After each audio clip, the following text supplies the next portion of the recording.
Selamat malam, Bapak, Ibu, saudara-saudari sedama. Salam dalam Dhamma, Namo Buddhaya.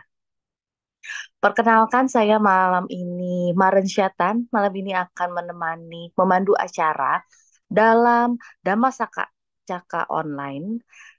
Episode 13 sebulan pendalaman dalam Dhamma. Nah, hari ini udah episode ke-13 nih Bapak Ibu pada tanggal 4 Mei 2024. Jadi hari ini kita bahagia sekali bisa berkumpul di sini, sungguh karma baik. Kita akan mendengarkan sharing-sharing dhamma yang tentunya dari orang-orang hebat. Maka dari itu, boleh segera kita mulai.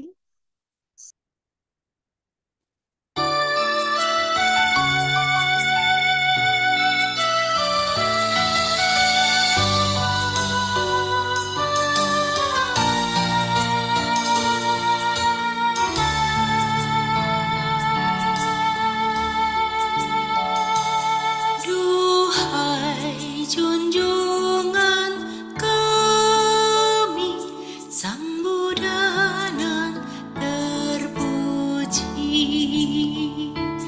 kami datang bersujud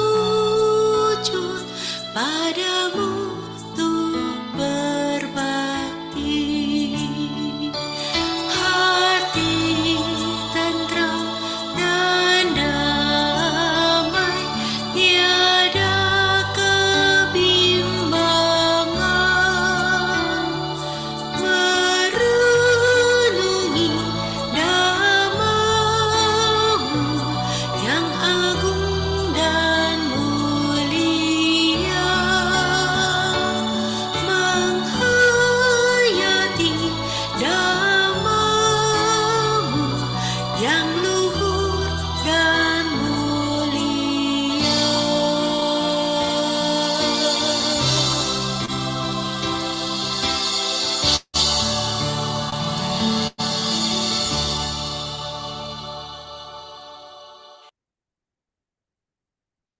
Baiklah, kita bersama-sama membacakan nama Karapata.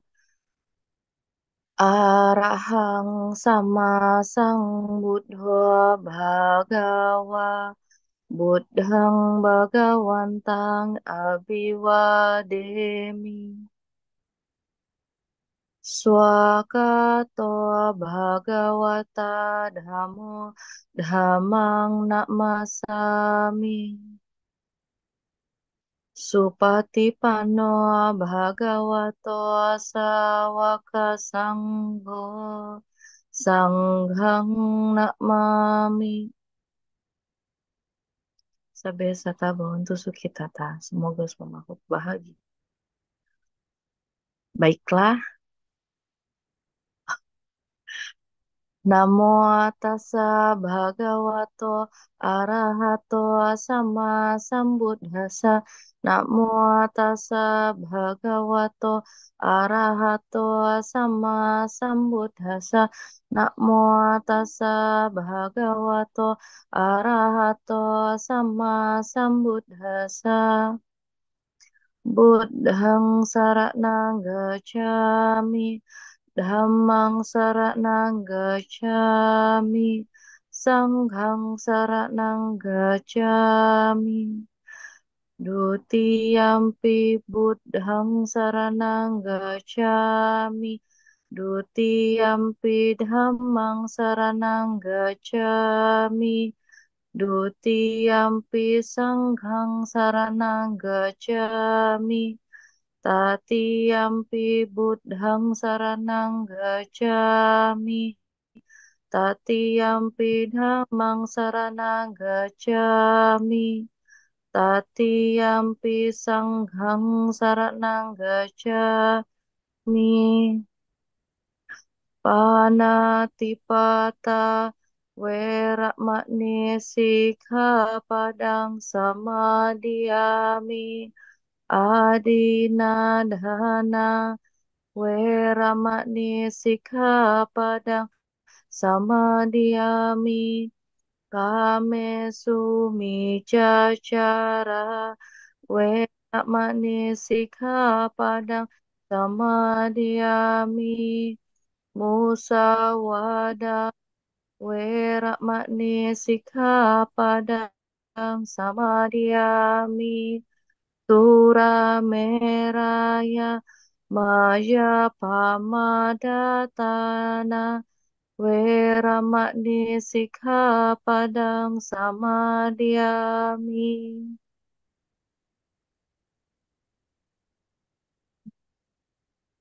Baiklah, terima kasih. Semoga semua makhluk hidup berbahagia. Kita sudah siap memulai episode 13 hari ini, sebulan dalam Pekan Dhamma. Maka langsung saja saya sambut our moderator kita nih ya. Moderator kita adalah Sister Sila Paramita. Kepada Sister Sila Paramita saya persilahkan. Ya, selamat malam. Terima kasih kepada Saudari Maren dan selamat malam kepada Bapak Ibu, rekan-rekan sedama, Romo Ramani dan juga narasumber kita pada malam hari ini, Dr. Kindela Soti Hotu. Baik, sebelum kita memulai kegiatan Dhamma Sakaca pada malam hari ini dalam rangka sebulan pendalaman Dhamma, marilah kita bersama-sama merangkapkan kedua tangan kita untuk merenungkan syair Dhamma pada Brahmana Waga, syair 397. Sabba sangyojanang cetwa yo paritasati Sanggatigang wisang yutang tamahang vibra,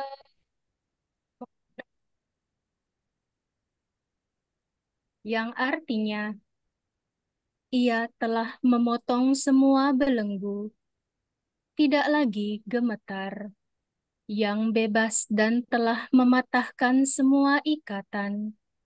Maka ia kusebut seorang Brahmana. Sadhu, sadhu, sadhu. Baik, terima kasih kepada rekan-rekan sedama. Selanjutnya, marilah kita memulai Dhamma Sakaca Online. Namun sebelumnya, perkenankan saya untuk kembali memperkenalkan narasumber kita pada malam hari ini. Narasumber kita pada malam hari ini sebenarnya sudah mengisi Dhamma Sakaca Online kemarin gitu, namun dengan tema yang berbeda. Nah, hari ini Dr. Kindela Yunia SPD MPDB merupakan lulusan dari Fakultas Kedokteran Universitas Kristen Maranatha Bandung tahun 1996. Kemudian beliau melanjutkan pendidikan di tahun 2013 dan lulus sebagai Magister Keguruan dan Ilmu Pendidikan Agama Buddha STAB Mahaprajna Jakarta. Pada tahun 2016, beliau melanjutkan pendidikan dan lulus dalam program Dhamma Acarya STAB Dharma Widya Bandung.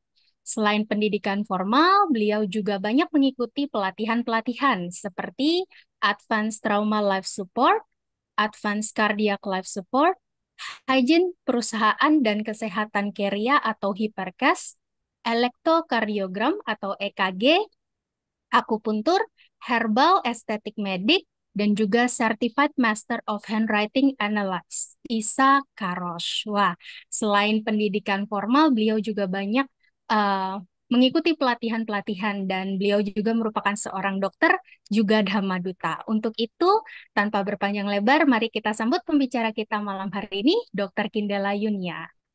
Selamat malam, dokter. Selamat malam, Sisila. Ya, dokter, dipersilahkan untuk menyampaikan Dhamma Sakaca pada malam hari ini dengan tema Sewitaba Sewitaba Sutta.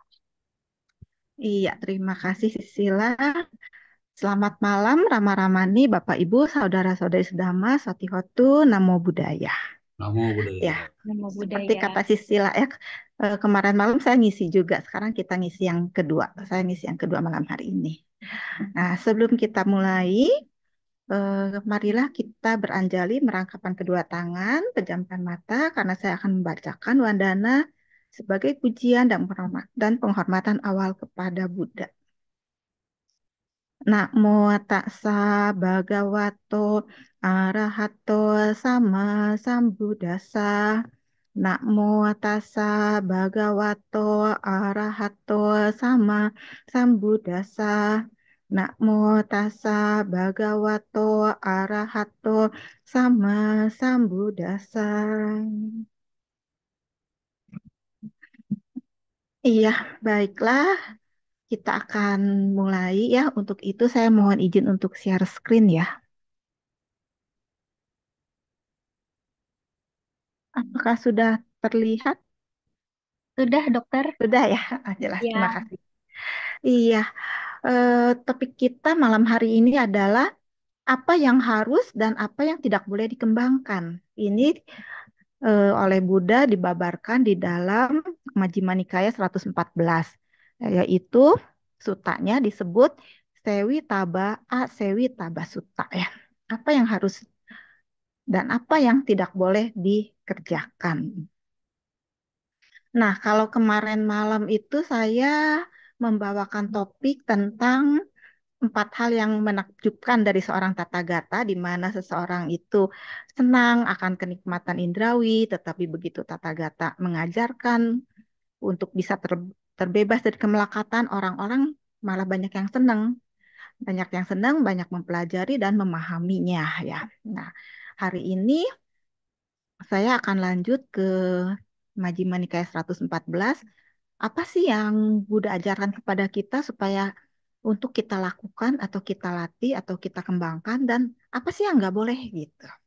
Nah, suta ini dibabarkannya itu di Taman Anathapindika ya, di Taman Anathapindika.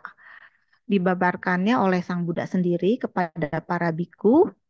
Sang Buddha menjelaskan secara ringkas tetapi diberi penjelasan secara lebih lengkap oleh Sariputta. Nah, tentang apa yang harus dan apa yang tidak boleh dikembangkan. Itu adalah isi dari sutta ini ya. Di akhir pembabaran sutta ini, yang Arya Sariputta merasa puas dan gembira mendengar kata-kata dari Sang Bagawa.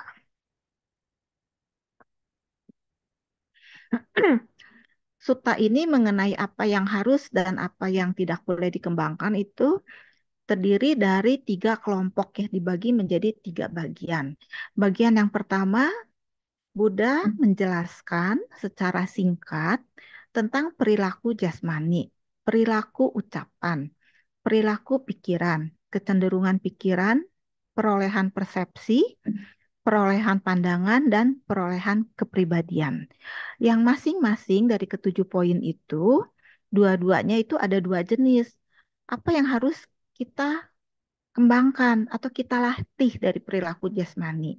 Dan apa yang tidak boleh kita kembangkan atau kita latih dari perilaku jasmani ya. Dari masing-masing itu semuanya ada 2 macam. Nah, di sutta ini Sang Buddha itu hanya menjelaskan seperti itu aja. Perilaku jasmani ada 2 macam. Yang tidak boleh dikembangkan dan yang harus dikembangkan. Jadi Buddha hanya menjelaskan secara ringkas saja. Nah, penjelasan secara terperincinya itu diberikan oleh yang Arya Sariputta, ya, oleh yang Arya Sariputta. Nah, yang Arya Sariputta memberikan penjelasan bahwa apa yang harus dikembangkan itu adalah berbagai penyebab yang bisa menyebabkan atau mengkondisikan berkurangnya kondisi-kondisi tidak bermanfaat dan mengkondisikan bertambahnya kondisi-kondisi yang bermanfaat dalam diri seseorang. Sedangkan hal-hal yang tidak boleh dikembangkan atau tidak boleh dilatih oleh kita adalah hal-hal yang bisa menjadi penyebab bertambahnya kondisi-kondisi yang tidak bermanfaat dan berkurangnya kondisi-kondisi yang bermanfaat dalam diri seseorang. Nah, yang Arya Sariputta menjawab seperti itu. Lalu Sang Bagawa atau Buddha menjelaskan bagus sekali apa yang Sariputta rinci. Nah, memang seperti itu Buddha bilang ya. Lalu lebih lanjut lagi oleh Yang Arya Sariputa dijelaskan lagi perilaku jasmani yang pertama tadi ya.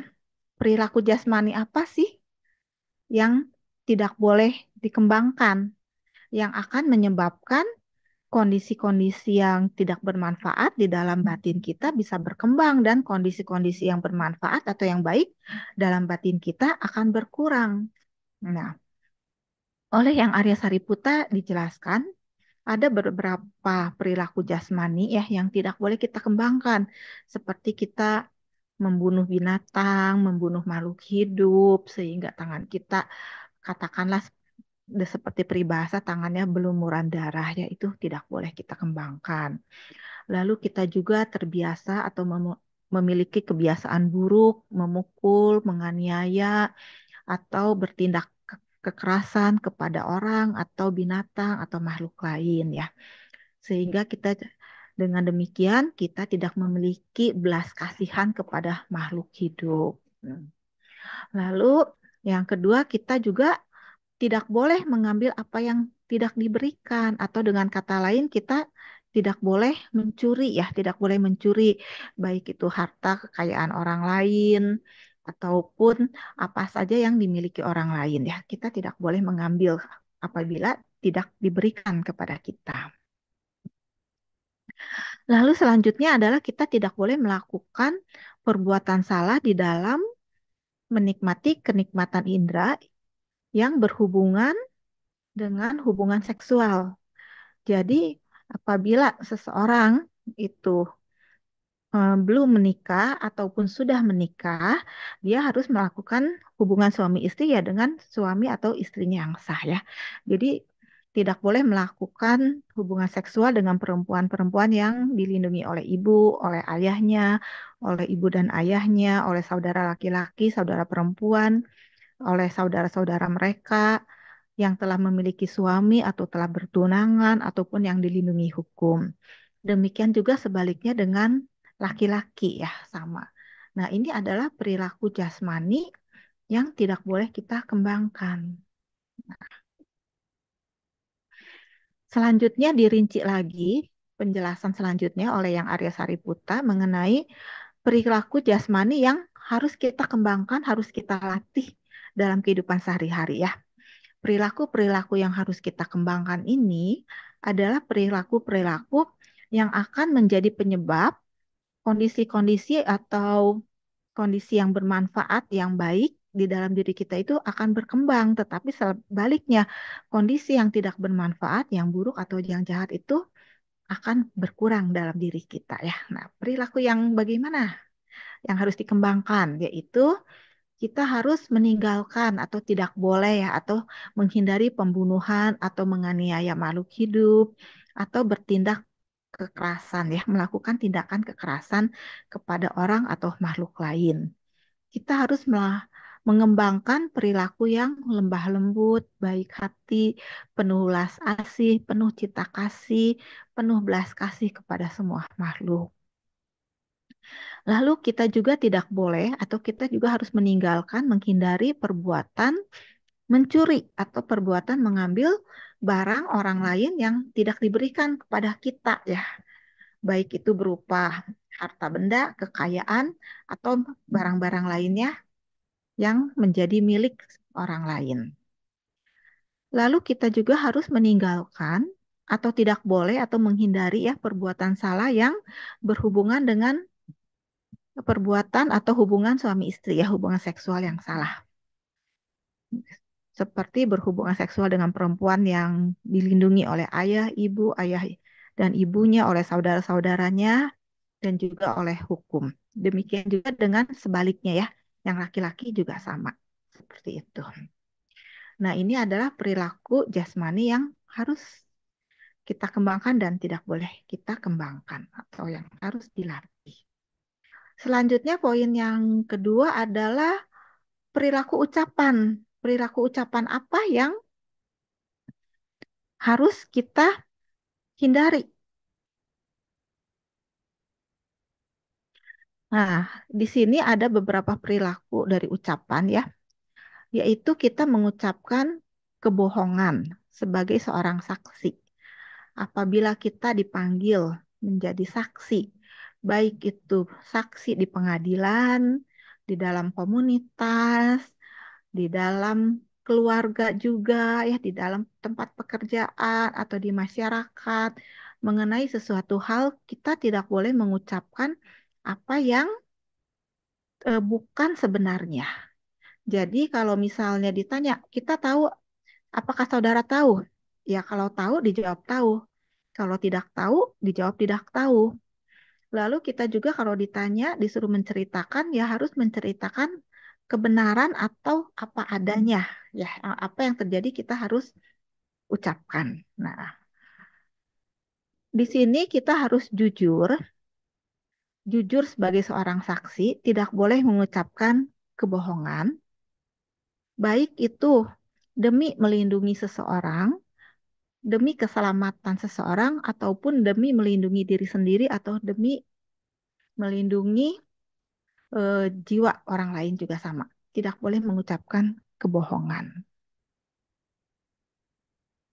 Nah, lalu mengucapkan fitnah, ya, mengucapkan fitnah, mengulangi ucapan yang telah didengar dengan tujuan untuk memecah belah mereka yang rukun atau sehingga membuat perpecahan. Di sini maksudnya adalah walaupun ucapan yang kita ulangi kepada orang lain itu adalah ucapan yang sebenarnya, jadi kita tidak berbohong, kita tidak manipulasi, tetapi ucapan yang akan kita ulangi kepada kelompok lain ya, yang kita dengar dari satu kelompok kepada kelompok lainnya itu akan menjadikan mereka pecah belah. Itu juga bukan perilaku ucapan yang baik atau yang benar ya. Itu juga sama, bukan ucapan yang baik ya.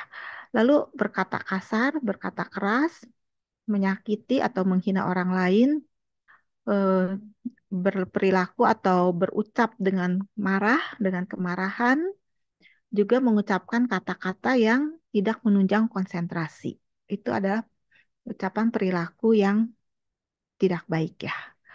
Lalu menggosip, menggosip juga termasuk bukan perilaku ucapan yang bermanfaat ya. Berbicara di waktu yang salah, mengatakan apa yang bukan fakta, mengatakan hal-hal yang tidak berguna, mengatakan atau berbicara atau bergunjing tentang hal-hal yang berlawanan dengan dhamma dan winaya pada waktu yang salah ketika ia mengucapkan kata-kata yang tidak berguna, tidak masuk akal, melampaui batas, dan tidak bermanfaat. Jadi banyak sekali perilaku ucapan-ucapan yang tidak bermanfaat itu yang harus kita hindari ya.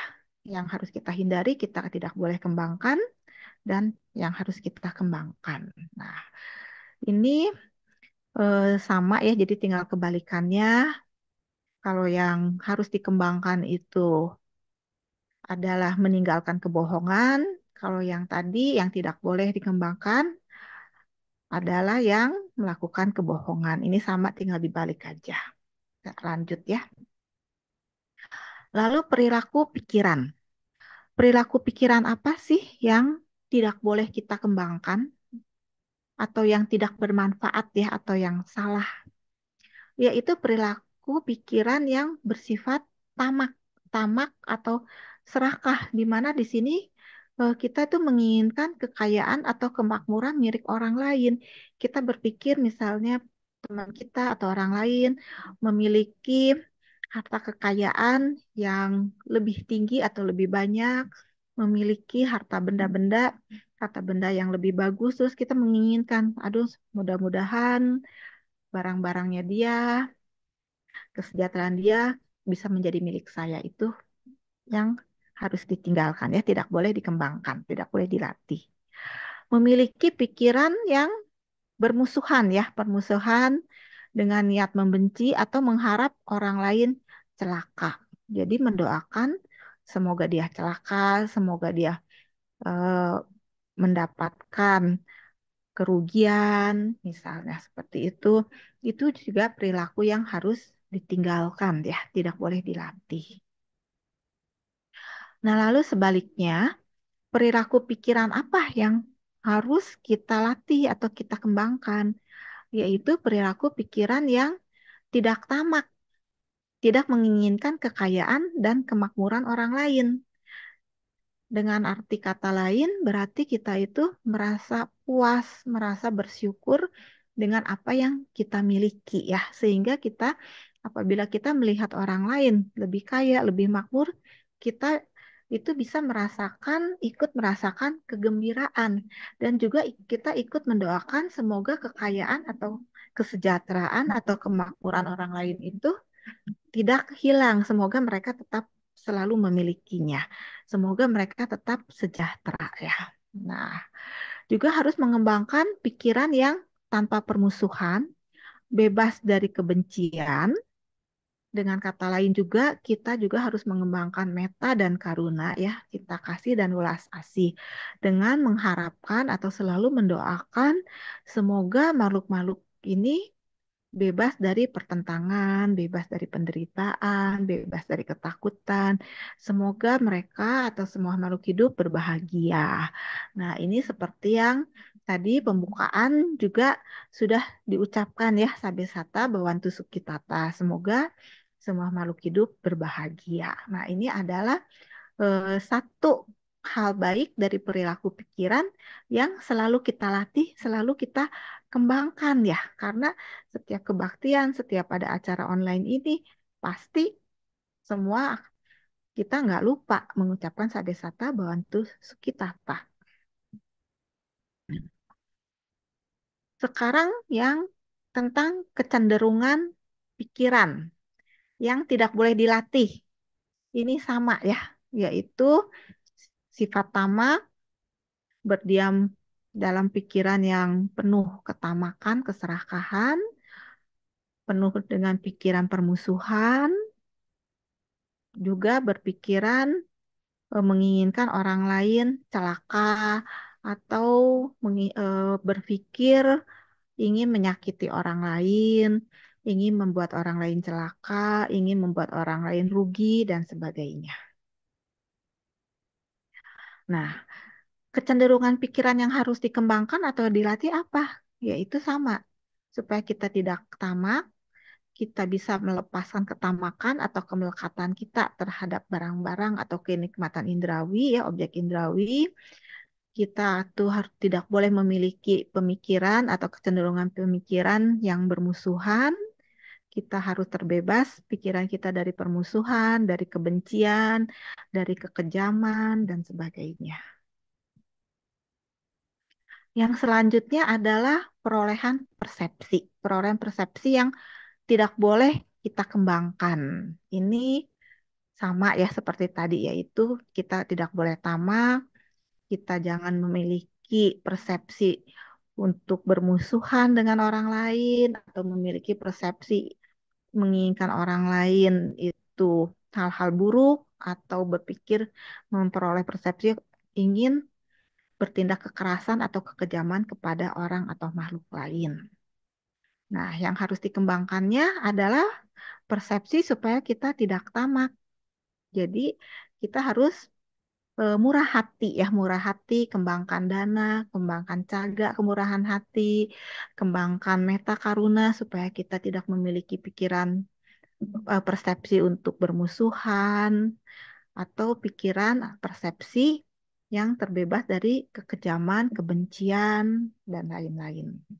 Nah, tadi di sini kita lihat ada perilaku pikiran, ada kecenderungan pikiran, ada perolehan persepsi. Isinya sama ya, ketiga-tiganya tadi ya. Jangan tentang ketamakan dan tentang kebencian, permusuhan, dan lain-lain atau kekerasan. Nah, di sini apa sih bedanya? Kenapa Buddha itu mengajarkannya ada tiga macam perilaku pikiran, kecenderungan pikiran, dan perolehan persepsi. Padahal isinya itu-itu aja gitu ya. Nah, di sini ada perbedaan ya, perbedaan antara perilaku pikiran, kecenderungan pikiran, dan perolehan persepsi. Nah, kalau perilaku pikiran itu adalah pikiran yang sudah muncul di dalam diri kita. Jadi pikiran kita misalnya menginginkan barang-barang punya orang lain. Misalnya kita lihat punya teman kita punya HP yang bagus, yang mana kita pengen HP itu. Nah, itu pikiran yang sudah muncul ya, pikiran yang udah muncul. Kalau kecenderungan pikiran itu adalah tahap awal sebagai sekedar watak yang masih belum berkembang menjadi kehendak yang berkuasa. Jadi maksudnya di dalam diri kita, di dalam batin kita itu, kita sudah ada benih atau watak kecenderungan tentang keserakahan atau loba ya. Tetapi eh, loba ini masih dalam bentuk kecenderungan, belum muncul pikiran untuk loba. Kalau tadi misalnya kita sudah menginginkan HP yang bagus, itu adalah perilaku pikiran, pikirannya sudah muncul. Tetapi kalau pikiran itu belum muncul, itu baru kecenderungan pikiran. Inilah yang Buddha ajarkan atau Buddha katakan tidak boleh dikembangkan.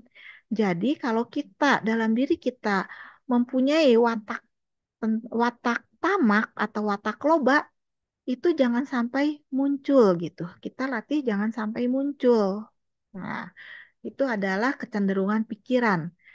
Nah, saya mau tambahkan sedikit tentang watak ya. Watak itu dalam bahasa Pali disebut carita ya, watak atau karakter dalam diri seseorang yang sifatnya cenderung menetap.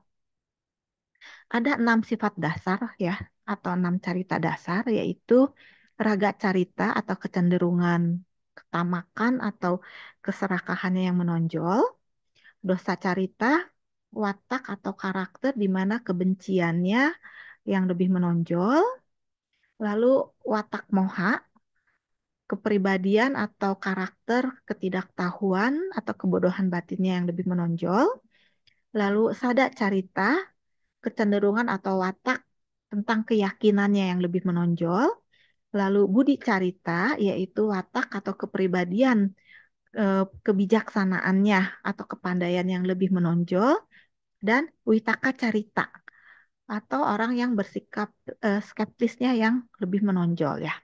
Tetapi di dalam diri setiap orang tidak mungkin hanya murni ada satu watak aja. Biasanya kombinasi ya, biasanya kombinasi. Nah, jadi di dalam diri kita biasanya juga ada kombinasi-kombinasinya yang mana yang lebih menonjol. Nah, itulah yang harus kita kenali, lalu kita latih supaya jangan muncul. Jadi kecenderungan pikiran jangan muncul menjadi perilaku pikiran. Ya, ini bedanya di sini. Lalu perolehan persepsi. Tadi sama juga ya, jangan tamak, jangan bermusuhan, jangan benci dan sebagainya. Nah, persepsi itu adalah proses internal yang memungkinkan kita memilih, mengorganisasikan, dan menafsirkan rangsangan dari lingkungan. Dan proses tersebut mempengaruhi perilaku. Nah, bagaimana sih persepsi itu bisa muncul? Persepsi bisa muncul karena adanya indera. Kita mengenal adanya 6 indera ya, panca indera ditambah pikiran. Nah, keenam indera itu kontak dengan objek-objek indera. Jadi misalnya indera penglihatan kita atau mata kontak dengan objek indera yaitu warna atau bentuk-bentuk benda-benda sehingga timbullah kesadaran melihat. Dari kesadaran melihat itu timbullah perasaan, sensasi. Nah, dari perasaan sensasi itu timbullah persepsi atau memori ya. Kita melihat sekarang, kalau kita melihat barang yang bagus, timbul perasaan senang. Dari perasaan senang, nah kita bisa ingat, oh mungkin ini barang ini kita sudah kenali ya. Misalnya kita tadi HP contohnya, kita tahu ini HP. Nah, terus ini HP-nya baru nih, ternyata bagus, lebih bagus. Nah, dari persepsi itu kita akhirnya refleksikan HP ini bagus bagaimana, lalu akhirnya timbullah disposisi. Timbul disposisi itu timbul konsep, ide, keyakinan, pandangan, pendapat. Nah, jadi seperti itu perolehan persepsi. Perbedaannya di sini ya. Jadi dalam perilaku pikiran, kecenderungan pikiran, dan perolehan persepsi, walaupun isinya semua tadi sama, ternyata itu berbeda. Itu Buddha sudah ajarkan secara rinci ya, secara rinci dan detail. Kalau Bapak Ibu semuanya ingin mengetahui lebih rinci lagi, eh, ini bisa dipelajari di dalam Abhidhamma ya. Di dalam Abhidhamma itu akan jelas lebih rinci, semuanya dijelaskan. Nah, nah, tadi dengan adanya persepsi direfleksikan, timbullah pandangan. Nah, Buddha juga yang terakhir ini menegaskan perolehan pandangan juga ada dua jenis, yang harus dikembangkan atau dilatih dan yang tidak boleh dikembangkan atau yang tidak boleh dilatih. Nah, pandangan apa yang tidak boleh dikembangkan atau dilatih? Di sini yang Arya Sariputta mendirikan penjelaskan pandangan yang tidak kita latih yang akan menyebabkan kondisi yang tidak bermanfaat itu berkembang dan kondisi yang bermanfaat di dalam tubuh, di dalam diri kita berkurang adalah pandangan yang di sini dikatakan tidak ada yang diberikan, tidak ada yang dipersembahkan, tidak ada yang dikorbankan, tidak ada buah atau akibat dari perbuatan baik dan buruk, tidak ada dunia ini, tidak ada dunia lain, tidak ada ibu, tidak ada ayah, tidak ada makhluk-makhluk yang terakhir, kembali secara spontan, tidak ada para petapa dan brahmana yang baik dan mulia di dunia ini yang telah menembus oleh diri mereka sendiri dengan pengetahuan langsung dan menyatakan dunia ini dan dunia lain. Lalu sebaliknya pandangan yang harus dikembangkan atau dilatih ya, itu adalah kebalikannya, yaitu pandangan yang menganut ada yang diberikan, ada yang dipersembahkan, ada yang dikorbankan, ada buah atau akibat dari perbuatan baik dan buruk, ada dunia ini, ada dunia lain, ada ibu ayah, ada makhluk yang terakhir kembali secara spontan, ada para petapa dan brahmana yang baik dan mulia di dunia ini yang telah menembus oleh diri mereka sendiri dan pengetahuan langsung atau menyatakan dunia ini dan dunia lain.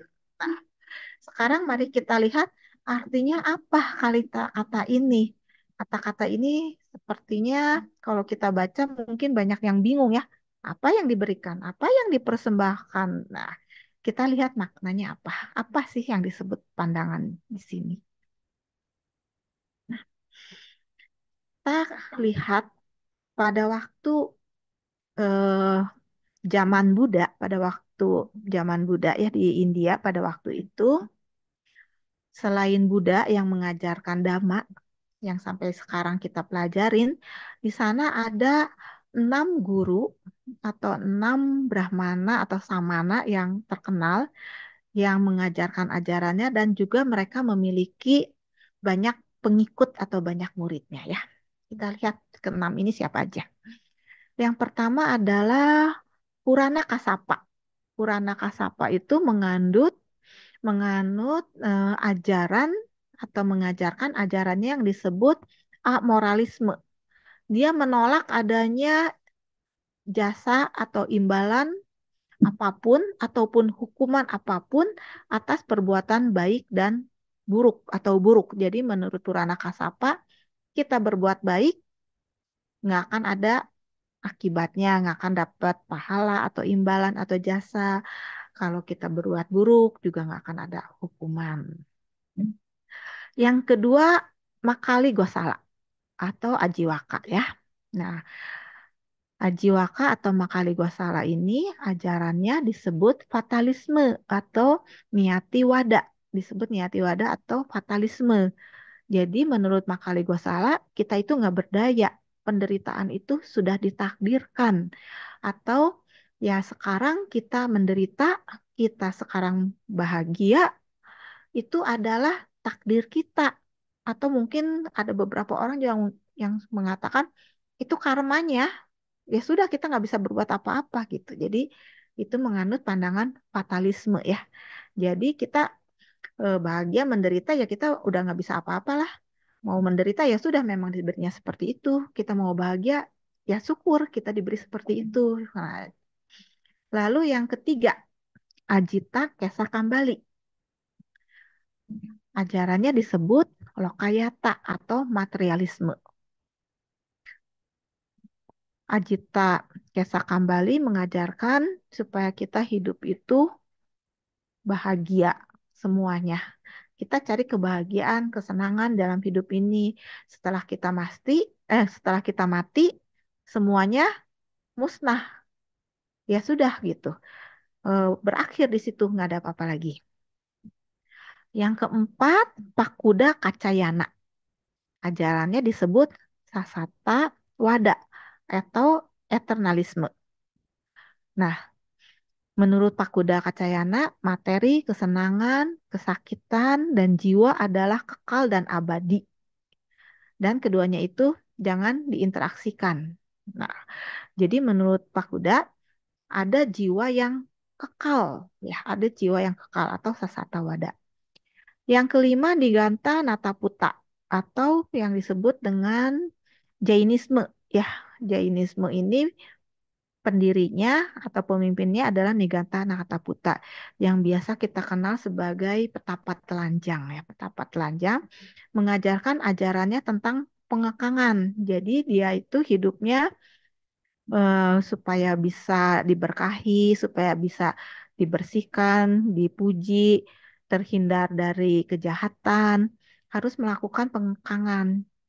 Jadi kita lihat aja mereka itu kan tidak memakai pakaian, tidak melakukan ini, bertapa dengan keras, tujuannya supaya bisa dibersihkan dan diberkahi untuk mencapai kebahagiaan. Yang keenam, Sanjaya Belatiputa. Sanjaya Belatiputa atau Ajnana atau juga disebut ajarannya itu agnostisme ya. Sanjaya Belatiputa ini adalah gurunya Sariputta dan Moggallana sebelum menjadi pengikut Buddha, sebelum menjadi siswa Sang Buddha ya. Sanjaya Belatiputa itu mengajarkan yang skeptis. Ajarannya itu saya kira tidak begini, saya pikir tidak seperti itu, saya pikir begini, saya kira seperti itu. Sanjaya menghindari adanya suatu kepastian atau penangguhan kehakiman itu maksudnya tidak ada yang pasti menurut Sanjaya. Dia penjawabnya mungkin seperti ini, mungkin seperti itu. Saya rasa begini, saya rasa begitu. Nah, itu adalah ajaran dari Sanjaya Belatiputa. Nah, yang berkembang pada saat itu di India pada zaman itu adalah pandangan-pandangan seperti ini. Pandangan-pandangan yang tadi itu yang diajarkan dan yang beredar yang ada di India pada waktu zaman Buddha dirinci, dibagi oleh Buddha diajarkan di dalam Brahmajala Sutta menjadi ada jumlahnya 62 pandangan salah.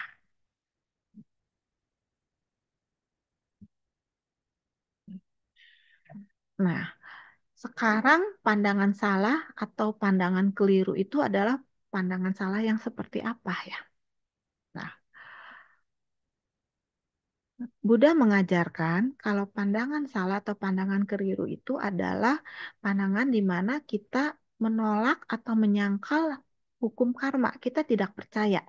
Penolakan akan karma, menyangkal bahwa suatu tindakan itu akan memiliki konsekuensi atau nihilisme yang disebut dengan uceda wada ya atau uceda diti. Nah, pandangan salah yang kedua ada kekeliruan atau seseorang itu salah mengidentifikasi 5 agregat atau 5 kelompok kehidupan sebagai diri atau sebagai adanya diri yang kekal ya atau sasata diti. Ajarannya tadi disebut sasata wada ya. Percaya adanya suatu entitas yang permanen, adanya suatu jiwa dan yang permanen ya suatu identitas diri yang permanen. Salah mengidentifikasi 5 agregat sebagai kesatuan sehingga seseorang memandang atau menganggap ini adalah diriku. Nah, pandangan keliru ini di dalam Patisamhita itu dirinci seperti gambar yang Bapak Ibu lihat ya.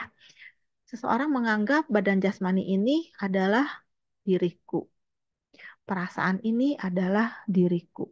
Persepsi adalah diriku. Nah, itu pandangan salah. Nah, lalu sekarang di dalam Mahacatarika Sutta itu dijelaskan pandangan benarnya seperti apa. Kalau tadi pandangan salah itu seseorang menganggap 5 agregat ini milik saya ya, milikku karena menganggap adanya suatu jiwa atau entitas yang kekal. Nah, dalam hal Cateresca diterangkan tentang pandangan benar.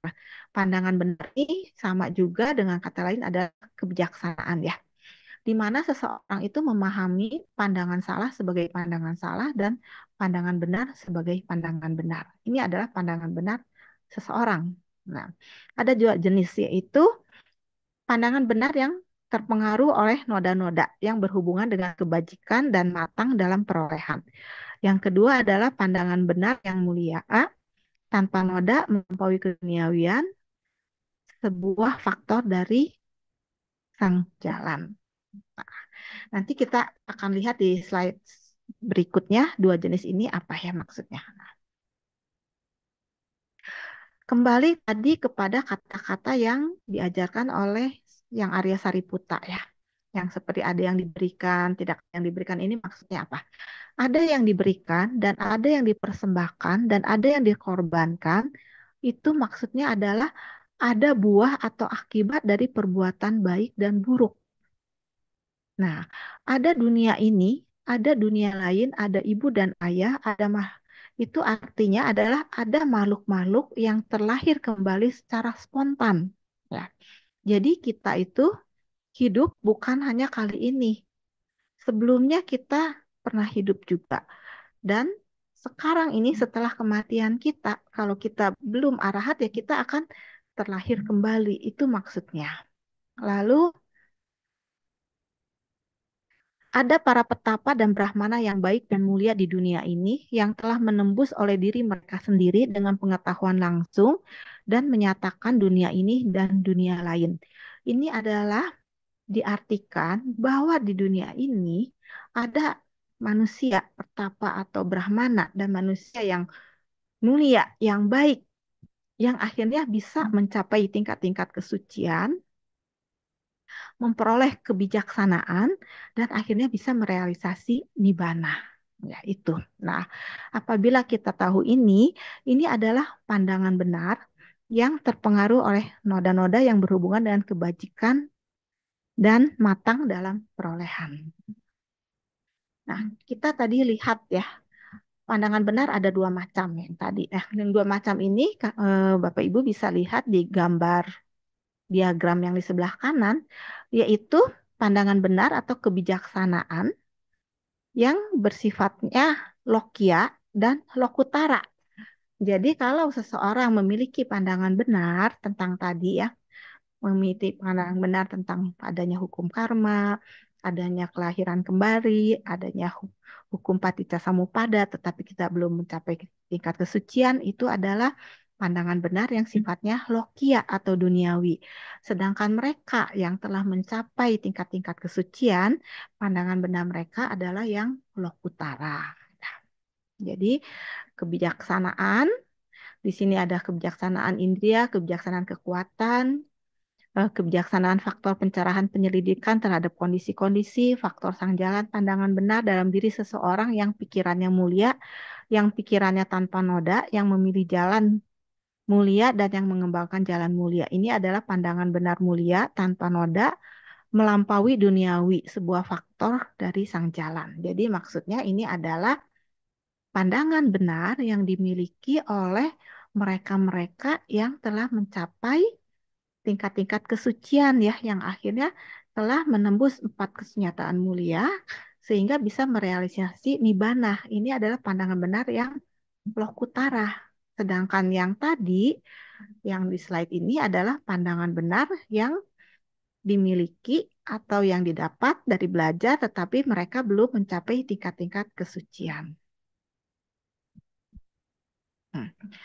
Yang terakhir adalah perolehan kepribadian. Perolehan kepribadian juga ada dua jenis, yang tidak boleh dilatih dan yang harus dilatih atau dikembangkan. Yang tidak boleh adalah yang membentuk suatu perolehan kepribadian yang tunduk pada penderitaan. Maka kondisi-kondisi tidak bermanfaat akan bertambah dan kondisi-kondisi bermanfaat akan berkurang di dalam diri, menghalanginya dari pencapaian kesempurnaan. Ini yang tidak boleh dilatih. Yang harus dilatih atau dikembangkan adalah perolehan kepribadian yang membentuk suatu perolehan kepribadian yang bebas dari penderitaan, sehingga kondisi yang tidak bermanfaat akan berkurang dan kondisi yang bermanfaat akan bertambah, yang memungkinkan pencapaian kemuliaan. Ini maksudnya apa sih dengan kalimat-kalimat ini? Kita lihat ya. Di sini maksudnya perolehan kepribadian adalah 4 macam atau 4 cara keberadaan individu yang tunduk pada penderitaan. Di sini kita mengenal adanya 4 jenis makhluk ya, 4 jenis makhluk. Yang pertama adalah makhluk awam atau makhluk yang belum mencapai tingkat kesucian. Yang kedua adalah makhluk yang mencapai tingkat kesucian pertama, yaitu Sotapana. Yang ketiga adalah makhluk yang mencapai tingkat kesucian kedua, Sakadagami. Yang keempat adalah makhluk yang mencapai tingkat kesucian ketiga atau Anagami. Keempat makhluk ini masih belum terbebas dari lingkaran kehidupan kembali atau lingkaran sangsara ya. Mereka ini masih akan lahir lagi. Nah, inilah yang disebut atau yang dimaksud di dalam sutta ini tentang perolehan kepribadian yang tunduk pada penderitaan. Kenapa disebut tunduk pada penderitaan? Karena walaupun dia sudah anagami, dia masih harus terlahir kembali karena belum mencapai tingkat kesucian yang terakhir atau arahat ya. Nah, itu adalah kelompok yang pertama. Sekarang kelompok kedua yang dibabarkan oleh Sang Buddha. Nah, di akhir pembabaran kelompok yang pertama tadi, Sang Buddha memuji yang Arya Sariputta telah menjelaskan dengan begitu rinci, memahami apa yang Buddha ajarkan atau babarkan, walaupun Sang Buddha mengajarkannya hanya ringkas, tetapi yang Arya Sariputta bisa menjelaskan secara detail. Lalu Sang Buddha juga mengulangi kembali apa yang telah diucapkan atau dirinci oleh Sariputta, membenarkannya dan membenarkannya ya. Dilanjutkan adalah kelompok kedua tentang hal-hal yang masih sama ya. Apa yang harus dikembangkan atau dilatih dan apa yang tidak boleh dikembangkan atau dilatih. Dalam kelompok kedua ini, Buddha mengajarkan atau mengatakan yang tidak boleh dan harus yang tidak boleh dan yang harus atau yang boleh dikembangkan itu berkenaan dengan objek penglihatan, objek pendengaran, objek penciuman, objek kecapan, objek sentuhan, dan objek pikiran.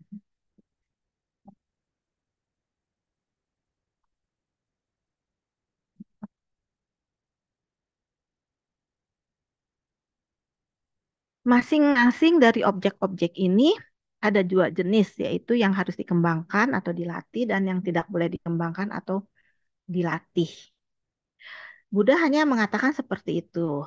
Lalu kejadiannya sama lagi ya, sama lagi. Penjelasan rincinya dijelaskan oleh atau dirinci oleh yang Arya Sariputta. Yang Arya Sariputta mengatakan objek yang harus dikembangkan adalah objek-objek yang menjadi penyebab atau berkurangnya kondisi yang tidak bermanfaat dan menyebabkan bertambahnya kondisi yang tidak bermanfaat dalam diri seseorang. Sedangkan apa yang tidak boleh dikembangkan adalah apa yang menjadi penyebab bagi bertambahnya kondisi-kondisi yang tidak bermanfaat dan berkurangnya kondisi-kondisi yang bermanfaat dalam diri seseorang.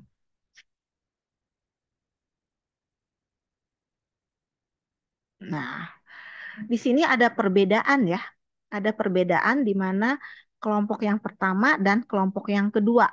Kalau pada kelompok yang pertama tadi, Buddha itu mengajarkan bahwa masing-masing yang tadi, yang perolehan pikiran, kecenderungan pikiran, dan sebagainya itu masing-masing ada 2 jenis, apa yang harus dikembangkan atau dilatih dan yang tidak boleh dikembangkan atau dilatih. Buddha mengatakan masing-masing itu adalah salah satu atau yang lainnya. Jadi di sini, di dalam kelompok yang pertama, itu nggak ada pilihan lain. Seperti itu. Objek ini tidak boleh. Objek ini harus dikembangkan. Nggak ada pilihan yang lain. Tetapi dalam kelompok yang kedua, yang objek penglihatan sampai objek pikiran, itu Sang Buddha hanya mengatakan masing-masing hanya ada dua jenis. Apa yang harus dan apa yang tidak boleh dikembangkan. Di sini ada perbedaan. Mengapa perbedaan ini terjadi ya? Atau Buddha mengatakannya seperti itu. Nah, kalau yang tadi yang pertama kita diajarin, yang pertama ya perilaku jasmani.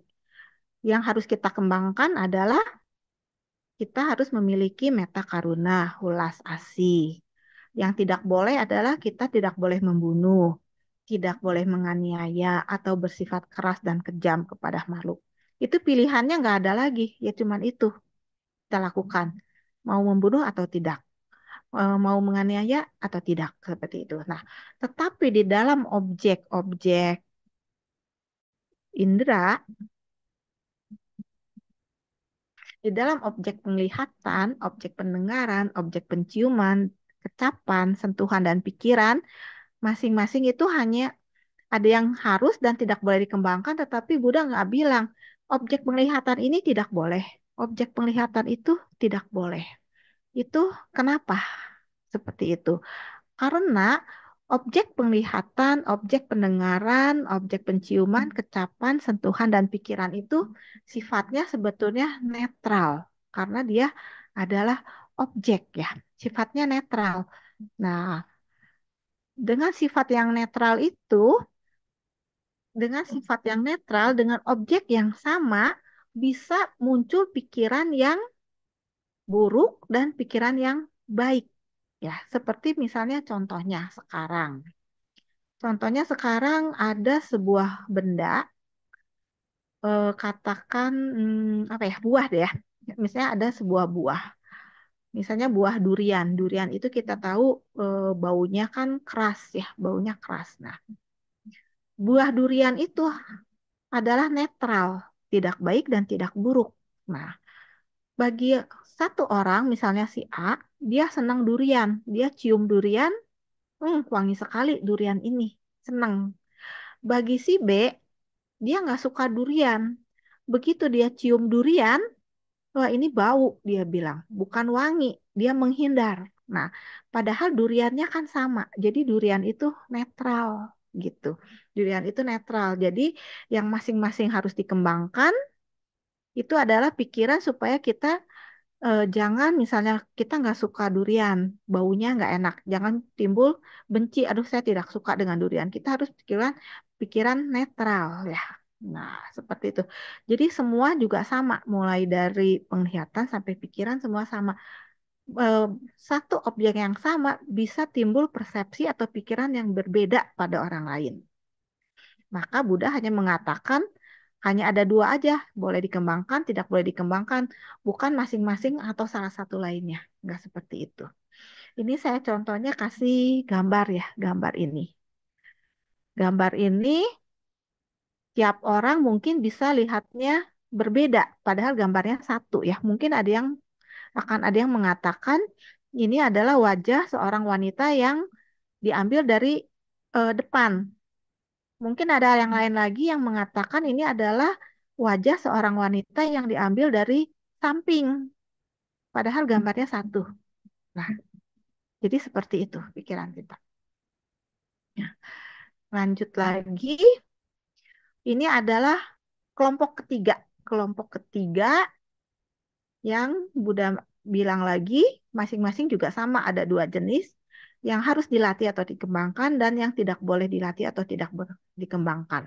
Di dalam kelompok ketiga ini, Buddha menjelaskan ada 6 macam, ya 6 macam berkenaan dengan jubah, makanan, tempat tinggal, desa, pemukiman, wilayah, dan orang-orang. Nah, kejadiannya sama lagi. Semuanya itu juga dirinci lagi atau dijelaskan lagi oleh yang Arya Sariputa maksudnya apa. Jadi tetap masih sama ya yang harus dikembangkan adalah yang menjadi penyebab berkurangnya kondisi tidak bermanfaat atau kondisi jahat di dalam diri dan bertambahnya kondisi yang baik atau yang bermanfaat di dalam diri. Yang tidak boleh dikembangkan adalah yang bisa menyebabkan kondisi yang tidak bermanfaat itu bertambah dan kondisi yang bermanfaat itu berkurang ya, berkenaan dengan semua objek tadi.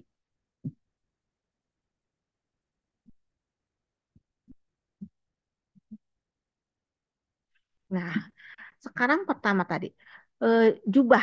Mengenai jubah, ini tentu untuk biku ya. Kalau untuk kita sebagai umat awam, jubah berarti sama dengan pakaian ya, sama dengan pakaian. Kalau makanan sama, tempat tinggal, desa, pemukiman, wilayah itu sama ya, mau biku maupun umat awam, hanya bedanya kita di rumah, kalau biku di wihara. Nah, masing-masing ada dua jenis. Apa sih yang harus kita kembangkan? Yang harus kita kembangkan adalah sama seperti tadi ya. Pemikiran kalau kita memakai pakaian ini, kita tidak tamak. Jadi kita itu harus berpikir fungsinya pakaian ini apa? Sebagai penutup tubuh, untuk melindungi kita dari panas dan dingin, untuk kesopanan, ya, untuk rapih. Jadi kita memakai pakaian yang eh, bersih, rapi, sesuai dengan sesuai dengan lingkungan atau dengan acara yang kita akan hadirin, ya. Bukan kita memilih pakaian yang mahal sekali, yang mewah sekali, bukan seperti itu ya. Jadi kita harus melihat pakaian yang kita pakai itu yang layak dengan situasi dan kondisi kita dan lingkungan kita. Demikian juga dengan makanan. Kita harus melatih, kita harus memakan makanan atau mengambil makanan sesuai dengan porsi kebutuhan tubuh kita. Jadi kelebihan makanan itu bukan hanya eh, jelek bukan hanya buruk atau tidak bermanfaat bagi perkembangan batin kita ya. Jadi kalau kita mengambil makanan yang berlebih berarti kan kita mengembangkan sifat loba dalam diri. Bukan hanya itu juga. Untuk kesehatan juga tidak baik makanan berlebih juga ya. Akhirnya bisa mengakibatkan penyakit juga. Tempat tinggal pun sama. Kita lihat fungsinya tempat tinggal seperti apa. Itu harus kita sesuaikan. Demikian juga dengan desa, pemukiman dan wilayah. Mengenai orang-orang, mengenai orang-orang ini adalah kalyana mita atau sahabat yang baik ya. Bunda mengajarkan kita harus memiliki kalyana mita atau sahabat-sahabat yang baik, yaitu sahabat-sahabat yang bisa mendukung kita, bisa mengingatkan kita, bisa kita ajak bersama-sama untuk menjalankan, mempraktekkan ajaran kebenaran yang bisa meningkatkan kualitas batin kita ya. Yang contohnya adalah tadi yang sudah dijelaskan di dalam poin satu dan dalam kelompok 1 dan 2 mengenai apa yang harus dikembangkan. Kita harus memiliki kalyanamita yang seperti itu, yang baik. Nah, kita boleh memiliki atau mengenal banyak orang ya, mengenal banyak-banyak orang, siapa aja kita harus bergaul, tetapi kita harus memilih untuk kita ajak bekerja sama atau mengembangkan diri adalah orang-orang yang memiliki moralitas yang baik, memiliki perilaku yang baik yang sudah diajarkan atau dibebarkan oleh Buddha di dalam kelompok ke 1 tadi ya. Ini adalah kelompok ketiga, kelompok terakhir. Nah, di setiap akhir kelompok itu Sang Buddha memuji yang Arya Sariputta bahwa yang Arya Sariputta telah menjelaskan secara terperinci itu dengan sangat baik walaupun Buddha hanya mengajarkan atau mengatakan yang singkat saja. Sang Buddha menyetujuinya dan mengulang kembali apa yang telah dirinci oleh yang Arya Sariputta ya. Nah, di akhir sutta ini yang Arya Sariputta merasa gembira dengan kata-kata Buddha ya. Nah, Buddha mengatakan jika jika seluruh para para titik-titik ini para manusia, para dewa atau brahmana, para Brahma memahami makna secara terperinci demikian dari ucapanku yang kusampaikan secara ringkas, maka itu maka itu akan menuntun menuju kesejahteraan, kebahagiaan mereka untuk waktu yang lama. Nah, jadi di sini Buddha tadi mengucapkan hanya ringkas saja, tetapi yang Sariputta bisa memahami, bisa menjelaskan kembali, dan menjabarkan secara terperinci dan mendetil. Dan apabila kita juga bisa latih atau kembangkan, semua itu akan menuntun kita semua menuju kesejahteraan dan kebahagiaan untuk waktu yang lama. Nah, demikianlah isi dari Sewi Taba Asewi Taba Sutta yang bisa saya kabarkan, yang bisa saya sampaikan pada malam hari ini. Waktu dan layar saya kembalikan kepada moderator. Baik, terima kasih Dokter Kindela atas penjelasan yang sangat rinci dan juga lengkap dan sangat sistematis begitu ya dokter. Terima kasih. Bagi Bapak, Ibu, dan rekan-rekan sedama, apabila ada pertanyaan yang ingin didiskusikan pada malam hari ini, perihal materi yang sudah disampaikan, boleh dikirimkan melalui chat, baik melalui Zoom ataupun YouTube. Dan juga apabila rekan-rekan sedama yang join melalui Zoom, boleh juga nanti langsung raise hand. Ya, dokter mungkin saya mohon izin bertanya duluan gitu ya dokter, Iya, perihal silahkan. Sewitaba Sutta ini sangat menarik gitu ya, dan saya jadi makin apa ya, bangga gitu jadi umat Buddha karena Buddha selalu menjelaskan segala sesuatu tuh dengan berimbang gitu. Buddha kasih tahu apa yang harus dilakukan tapi juga kasih pertimbangan lain gitu. Ini loh yang tidak boleh dilakukan gitu. Iya, betul. Eh, ya, dokter terkait hal tadi yang sudah dijelaskan gitu, saya jadi terpikir nih. eh, Perihal yang perilaku pikiran, kecenderungan pikiran, dan perolehan persepsi tadi, dokter, gitu. Kadang kita sebagai umat awam gitu ya, dokter, kadang berpikir nih ketika teman kita misalnya dapat nilai A gitu, terus kita jadi mikir, ah kalau dia aja bisa, masa saya enggak? Nah, atau misalnya tetangga nih punya rumah baru gitu, ya mobil baru gitu, terus kayak dia aja bisa gitu, maksudnya kumpulin uang gitu, nabung sampai bisa beli mobil baru, masa saya enggak? Nah, apakah pemikiran-pemikiran seperti itu atau motivasi-motivasi seperti itu termasuk ke pikiran yang dilandasi ketamakan, mungkin begitu dokter, mohon penjelasannya. Iya, terima kasih Sila. Pertanyaannya bagus banget dan sangat-sangat aplikatif untuk keseharian ya. Nah, kalau saya dengar dari rincian tadi yang Sila katakan, misalnya tetangga sebelah punya mobil bagus, punya mobil baru. Terus kita berpikir, masa sih saya nggak bisa seperti itu? Saya juga pengen. Nah, berarti di sini itu berarti si Sila membandingkan ya. Ada membanding, maaf, ada membandingkan eh, benda dalam hal ini mobil milik tetangga sama milik sendiri.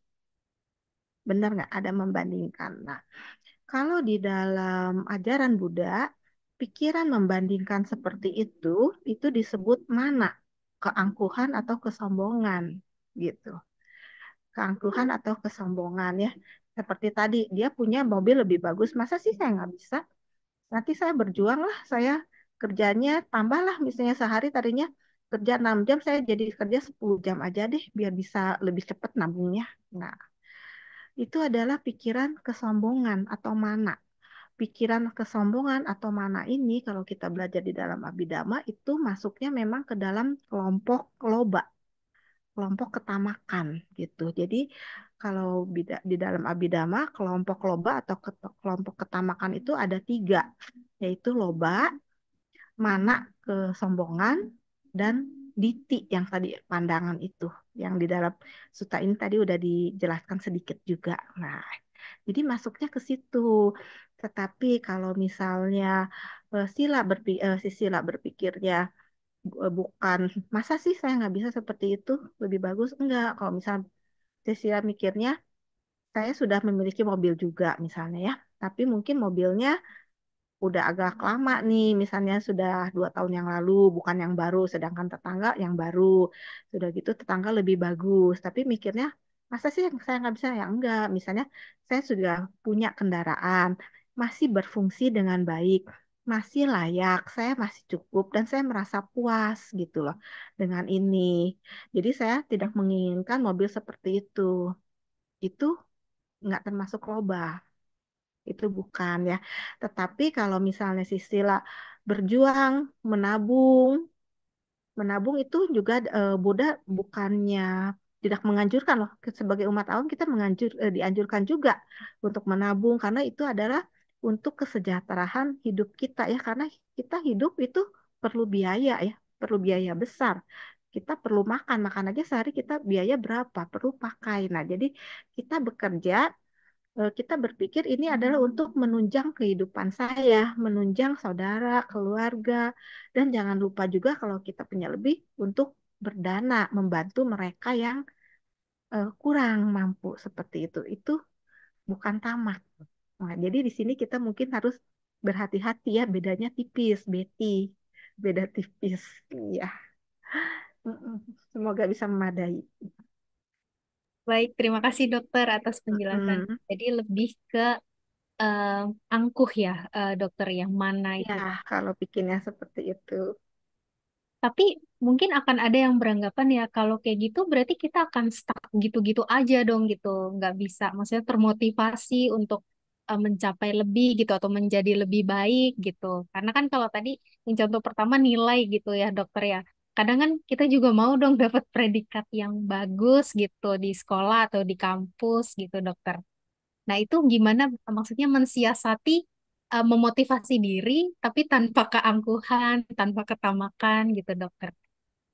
Nah, itu kalau misalnya tadi di sekolah ya, di Mm-mm. sekolah perlu prestasi. Mensiasati supaya tidak angkuh atau tidak muncul mana ya, tidak muncul mana. Nah, kalau misalnya sekarang kita di ranking 2 nih, berarti ada yang ranking 1 ya. Kalau kita mikirnya dia ranking 1. Nah, mungkin saya masa sih saya nggak bodoh, misalnya saya lebih pintar sebenarnya saya bisa, cuman kemarin misalnya pas kebenaran aja lagi sakit, belajarnya kurang misalnya. Atau mungkin mikirnya, ah dia kan anak kesayangan guru, jadi nilainya di mark up misalnya. Nah, itu mungkin kesombongan ya. Tetapi kalau kita mikir, teman kita itu sekarang ranking 1, nilainya lebih bagus. Kenapa sih dia seperti itu, bisa lebih bagus gitu? Oh, ternyata dia lebih rajin misalnya belajarnya. Oh, ternyata dia kalau nggak tahu itu dia rajin bertanya atau rajin searching misalnya. Jadi dia ilmunya atau pengetahuannya lebih banyak misalnya, sehingga gurunya terlihat lebih senang sama dia karena dia rajin mencari yang dia tidak tahu atau rajin bertanya. Nah, itu kita lihat sifat-sifat baik dari teman kita yang ranking 1. Nah, sekarang kita lihat, oh seperti itu saya mau niru. Ah, supaya saya juga lebih baik, saya mau niru. Jadi saya akan lebih rajin lagi bertanya kalau yang nggak tahu, lebih searching lagi. Nah, caranya, pikirannya seperti itu. Kenapa sih supaya kenapa kita ingin lebih bagus nilainya? Karena dengan kita memiliki pengetahuan, wawasan kita bertambah, kita juga nanti akan misalnya di kehidupan kita setelah sekolah, terjun ke masyarakat, kita akan misalnya lebih baik kehidupannya, kita akan memperoleh eh, kedudukan yang baik gitu ya. Tapi jangan menghina orang lain yang kedudukannya lebih jelek ya. Tapi itu adalah demi kesejahteraan kita ya. Nah, kesejahteraan atau pengetahuan atau ilmu atau kecerdasan yang kita peroleh itu semua sebetulnya menunjang untuk perkembangan batin kita juga sama gitu. Coba aja sekarang kebayang nggak? Kita sekarang belajar dhamma nih ya. Kan belajar dhamma untuk perkembangan batin nih, belajar dhamma. Nah, terus baca suta. Seperti tadi sutanya yang saya kasih lihat yang pertama itu. Tidak ada yang dikorbankan, tidak ada ibu, tidak ada ayah. Nggak dijelasin tuh di sutanya. Nggak ada ibu, nggak ada ayah tuh apa. Terus kita mikirnya apa coba? Ini gimana ya Buddha ngajar? Masa nggak ada ibu? Masa nggak ada ayah sih? Bingung kan? Nah, terus kita cari di suta lain, belajar. Bisa cari sendiri, bisa tanya orang lain yang lebih tahu. Oh, ternyata maksudnya itu. Nggak ada ayah, nggak ada ibu itu, orang itu berarti berpikir tidak percaya hukum karma, misalnya. Tidak percaya. Nah, itu juga sudah jelas kan? Dengan kita banyak tanya, pengetahuan kita nambah, itu juga kemajuan perkembangan batin kita akan bertambah. Itu satu hal, itu dalam Buddha Dhamma. Tetap sama juga di dalam pengetahuan umum, itu juga sama sekarang. Seperti kalau misalnya di sekolah tuh ada pelajaran apa ya? Di sekolah ada pelajaran kimia misalnya ya, SMA kimia, kalau SMP belum mungkin. Diajarin tuh, ada zat ini, zat itu, terus ada gula, gula tuh misalnya ada glukose, ada fruktose, itu bedanya apa. Nah, terus kita males belajar, ah susah, ah nggak mau belajar, biarin aja. Nanti tunggu nilai KKM misalnya, atau naik juga. Nah, sebenarnya ilmu-ilmu itu berguna juga untuk kehidupan kita. Untuk kehidupan kita seperti misalnya tadi ya, belajar kimia ada glukose. Nah, kehidupan kita sehari-hari kita tahu kan gula itu glukose, kalau buah itu fruktose, nanti seperti apa. Terus kalau kita misalnya makan nggak boleh berlebihan, itu mengapa? Itu kan ilmu pengetahuan. Nah, dengan kita punya ilmu pengetahuan yang tadi contohnya seperti itu, kita bisa mencari makanan yang sehat, tubuh kita sehat. Tubuh kita sehat pun menunjang kita untuk mencapai kesucian. Jadi kebayang nggak coba kalau kita misalnya sekarang sakit-sakitan, boro-boro mau jalan pergi ke wihara, di rumah duduk aja capek, harus tidur. Mungkin nggak kita bisa bermeditasi? Sulit ya, pasti akan sulit. Jadi kesehatan itu menunjang kita. Kita bisa ke wihara, bisa belajar, kita bisa meditasi. Itu kan semua menunjang. Jadi semua ilmu pengetahuan pun menunjang kita gitu. Ya, jadi itu kita harus pahamin. Jadi jangan cuman hanya mengejar nilai aja, hanya ngejar misalnya kalau nilainya bagus nanti dikasih hadiah. Dari sekolah dapat hadiah. Misalnya dari orang tua dapat hadiah, jangan seperti itu. Jadi kita harus lihat juga manfaatnya untuk kita. Atau kita juara satu pengen supaya nanti kalau mama ketemu temennya bisa ngomong tuh mamahnya, ini anak saya ranking satu. Terus dia juga ngomong misalnya, anaknya teman mama nggak ranking satu. Nah, itu jangan seperti itu ya. Jadi kita harus berpikirnya semua ilmu itu akan menunjang kita untuk perkembangan batin kita tuh bisa menunjang semuanya. Iya. Baik, terima kasih dokter atas Ya. penjelasannya. Berarti kalau boleh disimpulkan, motivasi yang seharusnya dikembangkan itu justru yang dilandasi dengan rasa syukur dulu tadi ya dokter ya. Rasa Ya, bersyukur dulu betul. dan juga fokus di mengembangkan kualitas-kualitas baik untuk mencapai tujuan itu gitu ya dokter. Betul, yang seperti tadi Buddha bilang juga, bebas dari ketamakan. Jadi kita nggak menginginkan yang orang lain punya beralih kepada kita. Itu jangan. Lalu bebas dari kebencian. Kita jangan benci sama orang yang temen yang lebih pinter gitu. Bebas dari permusuhan. Itu jadi bisa diaplikasikan. Ini sila bagus sekali nih. Bertanya masuk ke dalam aplikasi ke dalam kehidupan nyata sehari-hari. Aduh, baik. Ya. Terima kasih dokter atas Hmm. penjelasannya. Selanjutnya sudah ada dua partisipan dokter yang ada raise hand di Zoom Iya, dengan silakan. saudara Irwan Hungiwan. Boleh di-unmute? Oke, silakan kepada saudara Irwan untuk menyampaikan pertanyaan. Selamat malam Bu Ginela, Namo Buddhaya. Selamat malam, Namo Buddhaya. Terima kasih Bu atas pembabaran damanya yang sangat bagus. Nah, saya ingin tanyakan mengenai kalau seseorang suka mengumpulkan barang, misalkan sepatu, lukisan gitu, Bu. Nah, itu apakah termasuk loba, Bu, atau keserakahan gitu? Ya kan? Sedangkan dia membelinya dari uang sendiri, misalnya seperti itu ada kan kolektor seperti itu, Bu, ya kan? Apakah termasuk loba gitu kan? Nah, pertanyaan yang kedua,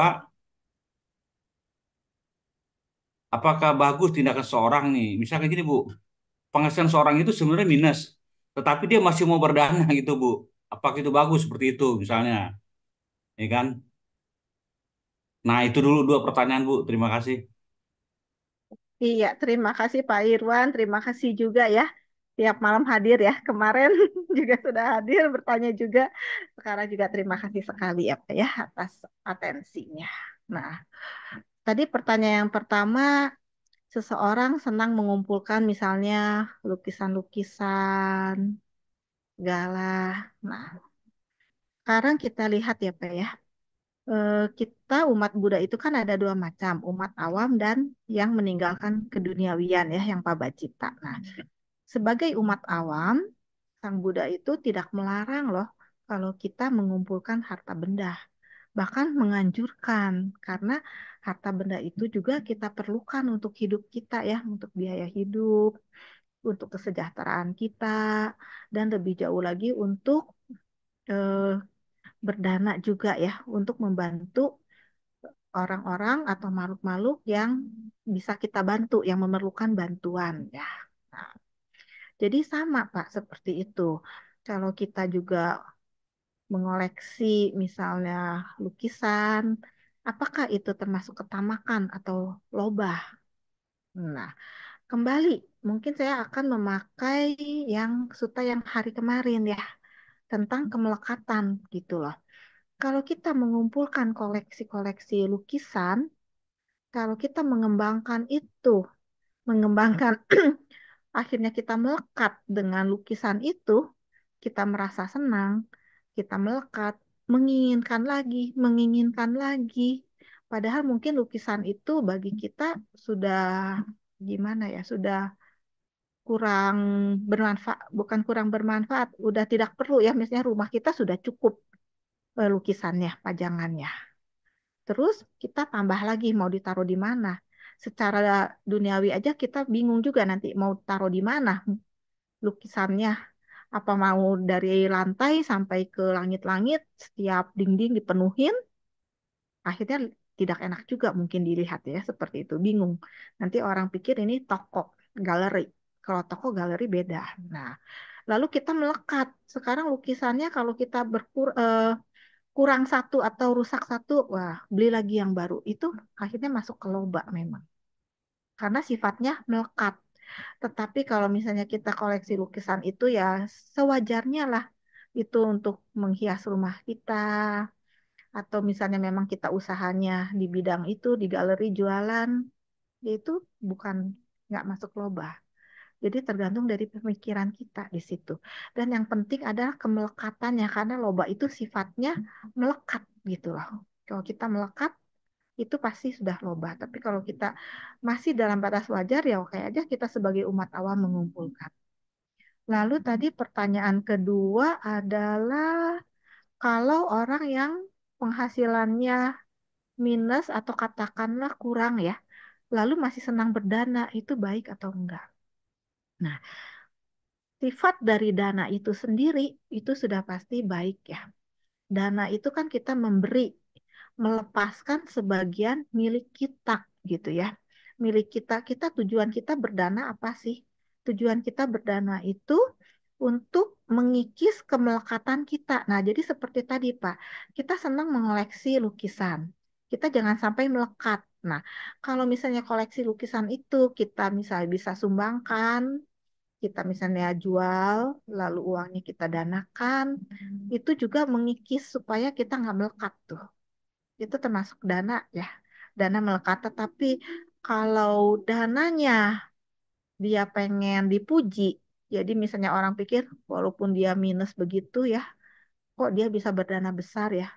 Karena ingin dipuji, ingin dilihat orang itu bagus. Itu masih tetap perbuatan dananya tetap baik, tetapi ada pikiran buruk yang menyertainya gitu loh.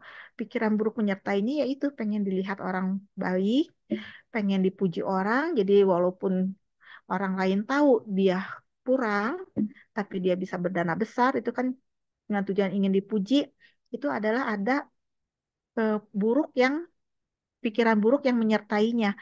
Itu sangat disayangkan. Kita jangan berdana seperti itu. Karena nanti akibatnya, hasil yang akan kita peroleh itu kualitasnya menurun jauh. Menurun jauh. Jadi kita harus berdana dengan baik ya, dengan pikiran supaya kita ingin mengikis kekotoran batin kita. Kita ingin membantu meringankan penderitaan atau penderitaan orang lain. Kita ingin membantu orang lain supaya lebih bahagia. Itu adalah berdana yang benar. Lalu berdana juga mungkin harus disertai kebijaksanaan ya. Kita juga perlu hidup itu kan perlu kebutuhan juga, semua perlu biaya. Nah, kita tetap walaupun kita kurang, dianjurkan kita tetap harus berdana ya. Karena berdana itu perbuatan baik yang akan memancing karma baik kita berbuah. Jadi walaupun kita kurang, memang kita tetap dianjurkan berdana, tetapi kita juga harus bijaksana dalam berdana.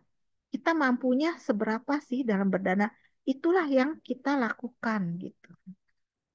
Itulah yang kita lakukan. Kita mampunya seberapa? Kan dana banyak macam-macam ya. Kita dana banyak macam-macam. Dana apa yang kita mampu? Dana apa yang kita bisa keluarkan? Yaitu jangan sampai memaksakan diri. Akhirnya kita sendiri nanti perlu ditolong orang lebih besar lagi. Itu kurang bijaksana, Pak. Ya, seperti itu, Pak. Oke, terima kasih Bu atas pencerahannya. Mm-mm. Baik, terima kasih kepada Pak Irwan atas pertanyaannya dan juga Dokter Kindela atas penjelasannya. Semoga bisa menjawab dan bermanfaat ya Pak. Selanjutnya ada Saudara Heri yang ingin bertanya langsung, Dokter Kindela. Kepada Saudara Heri dipersilahkan. Ya, terima kasih Saudari Sila. Sila moralitas. Terima kasih. Ya, nama budaya Dokter Indela. Nama budaya. Dokter, saya ingin mengajukan dua pertanyaan, Dokter. Pertanyaan tentang pandangan salah apa Sakayaditi, Dokter. Nah, untuk mencapai sotapana, walaupun dikatakan seorang sotapana akan terlahir kembali maksimal 7 kali, gitu ya. Tapi kan alam apaya empat alam apaya itu sudah tertutup, sudah aman dari alam apaya. Nah, tapi jika memiliki pandangan salah Sakayaditi, maka seseorang tidak akan mencapai sotapana. Gitu. Nah, supaya seseorang bisa mencapai sotapana, jalan pertama yang harus dilakukan adalah melenyapkan Sakayaditi ini, pandangan tentang aku. Sementara selama ini kan kita merasa diri kita ini kekal, maka wajar kalau kita mengatakan ini ada aku, ini aku, kan gitu kan. Nah, bagaimana membolak-balikkan pemandangan dia itu supaya benar? Tidak loh, itu yang kamu lihat itu secara kekal sebenarnya salah, sebenarnya begini gitu Dokter. Itu yang pertanyaan pertama gitu kan. Karena memang agak agak sulit apalagi yang bagi yang pemikirannya itu udah kuat sekali tentang Sakayaditi, sangat kuat, itu akan sangat sulit Dokter gitu kan. Tapi kan kalau dokter kan memang udah bagi.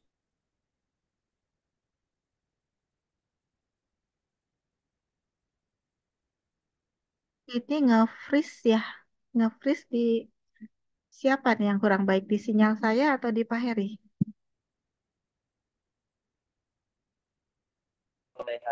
Ya, Nah, sepertinya. Oke. saya ambil yang bisa dipraktekkan lah gitu ya. Misalnya berdana gitu. Berdana ada dua jenis orang misalnya. Ada yang berdana supaya dia mendapat kekayaan. Ada juga yang berdana untuk melepas.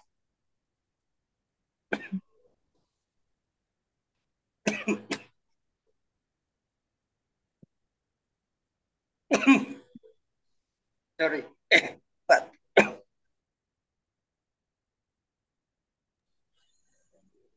Ada yang berdana untuk mendapat kekayaan, ada yang berdana untuk melepas. Apakah yang berdana untuk memperoleh kekayaan adalah pandangan benar jenis pertama, sedangkan yang untuk melepas adalah pandangan jenis kedua. Itu dulu dokter, terima kasih. Iya, terima kasih. Ini Pak Heri juga saya terima kasih juga ya.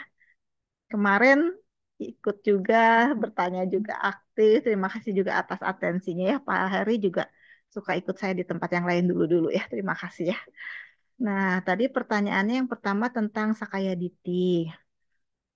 Sakaya Diti itu adalah satu apa ya, samyojana ya, rintangan batin yang harus dipatahkan oleh seorang Sotapana. Kalau mengacu kepada dasa samyojana atau 10 belenggu yang harus dipatahkan oleh seorang Sotapana itu adalah Sakaya Diti, Silabata Paramasa, dan Wicikica. Saya kayak Diti yang tadi Pak Heri bilang, pandangan salah tentang adanya diri, entitas, atau aku yang kekal. Nah, kalau sudah menjadi Sotapana, betul, empat alam apa ya sudah tertutup tuh bagi kita tuh, sudah tertutup dia, makanya disebut memasuki arus. Jadi dia udah nggak melawan arus lagi. Satapana itu udah masuk arus kebenaran dan dia pasti akan lari jalannya. Lari itu maksudnya lari mencapai atau merealisasi pembebasan ya, merealisasi nibbana atau mencapai pembebasannya itu akan lari ya kayak kita lagi, nggak akan, apalagi mundur jalan di tempat pun nggak akan, dan dia akan lari.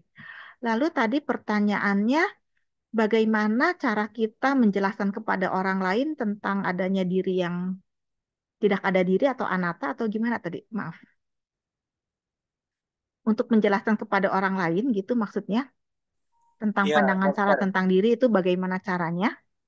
Ya, untuk menjelaskan kepada orang lain, tapi dalam posisi orang ini adalah pemegang pandangan yang sangat kuat sekali. Itu tantangannya. Kalau seperti kita kan dijelaskan lewat sini, oh gitu ya, oke. Tapi kalau memegang pandangan sangat kuat sekali kan pasti tantangannya lebih kuat lagi gitu. Terima kasih dok. Ya, betul Pak Heri. Kalau seseorang yang sudah menguat satu pandangan begitu kuat, itu memang sulit. Sulit bagi kita untuk ngajarin ya. Jangan bilang mungkin bagi orang lain, mungkin kita sendiri juga masih tetap menganggap ada diri ya. Walaupun kita sudah pelajari agama Buddha, sudah tahu tuh. Dan kenapa Sakayaditi itu muncul? Sudah tahu juga tadi adanya pandangan salah tentang 5 agregat atau 5 kelompok kehidupan sebagai aku yang tadi ya, yang menganggap diri ini sebagai aku atau diri saya, perasaan ini sebagai aku atau diri saya, pikiran ini sebagai aku atau diri saya. Itu betul-betul memang sangat sulit ya, sangat sulit. Nah, eh, tetap kita harus memberikan penjelasan, tapi kita juga tidak bisa memaksa orang lain untuk bisa mengerti itu. Kita nggak bisa maksa juga.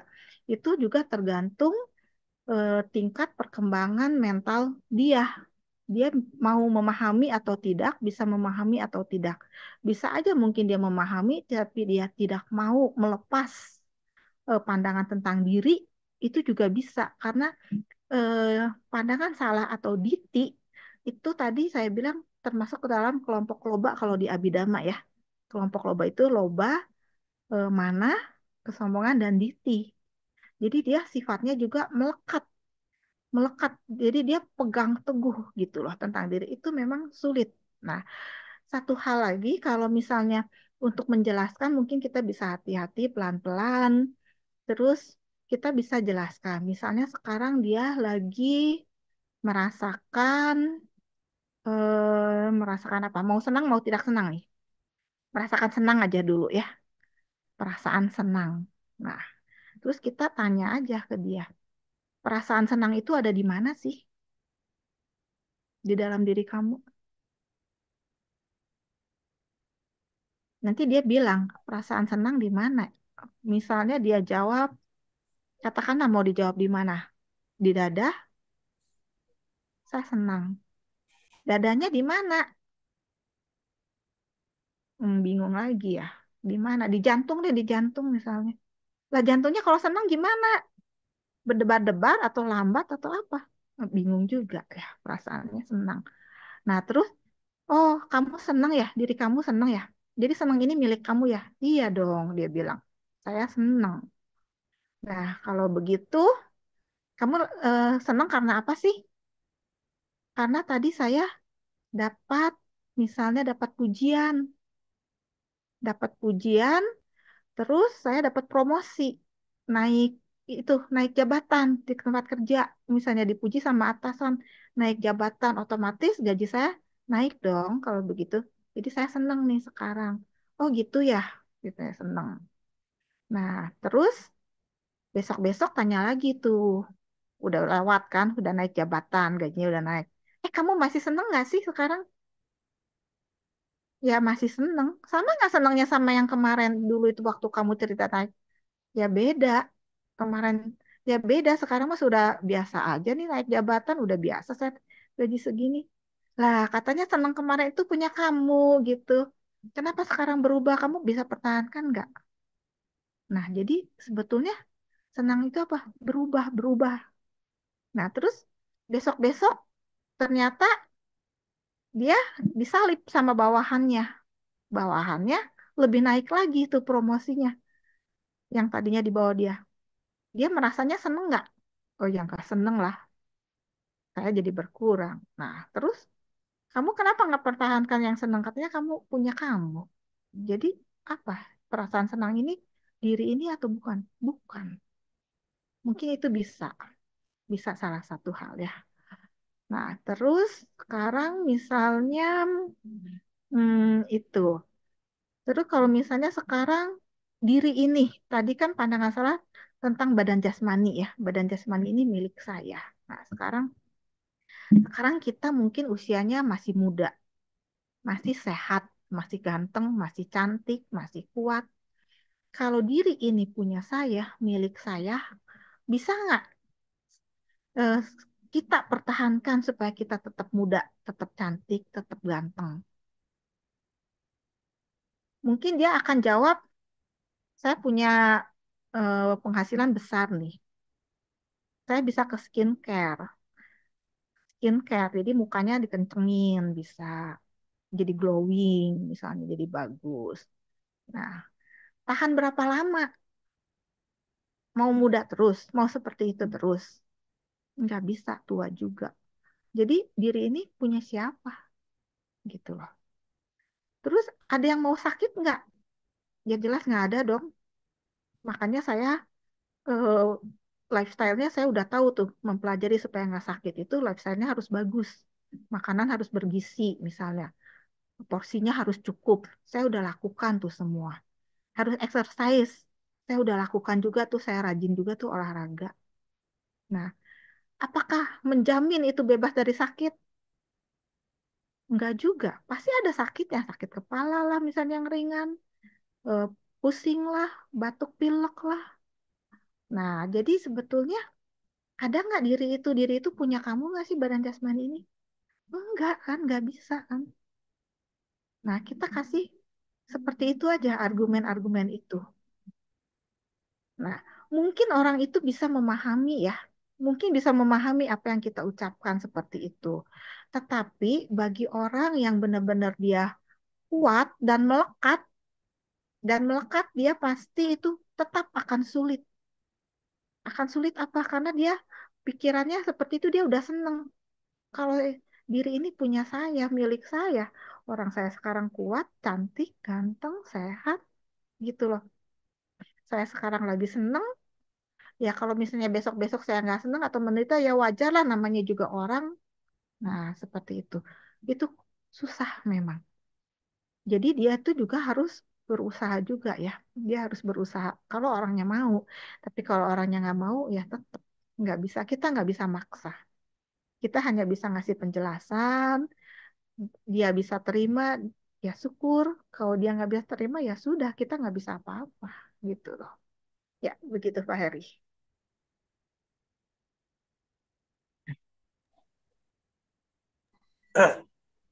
Ya dokter, pertanyaan pertanyaan terakhir dokter tentang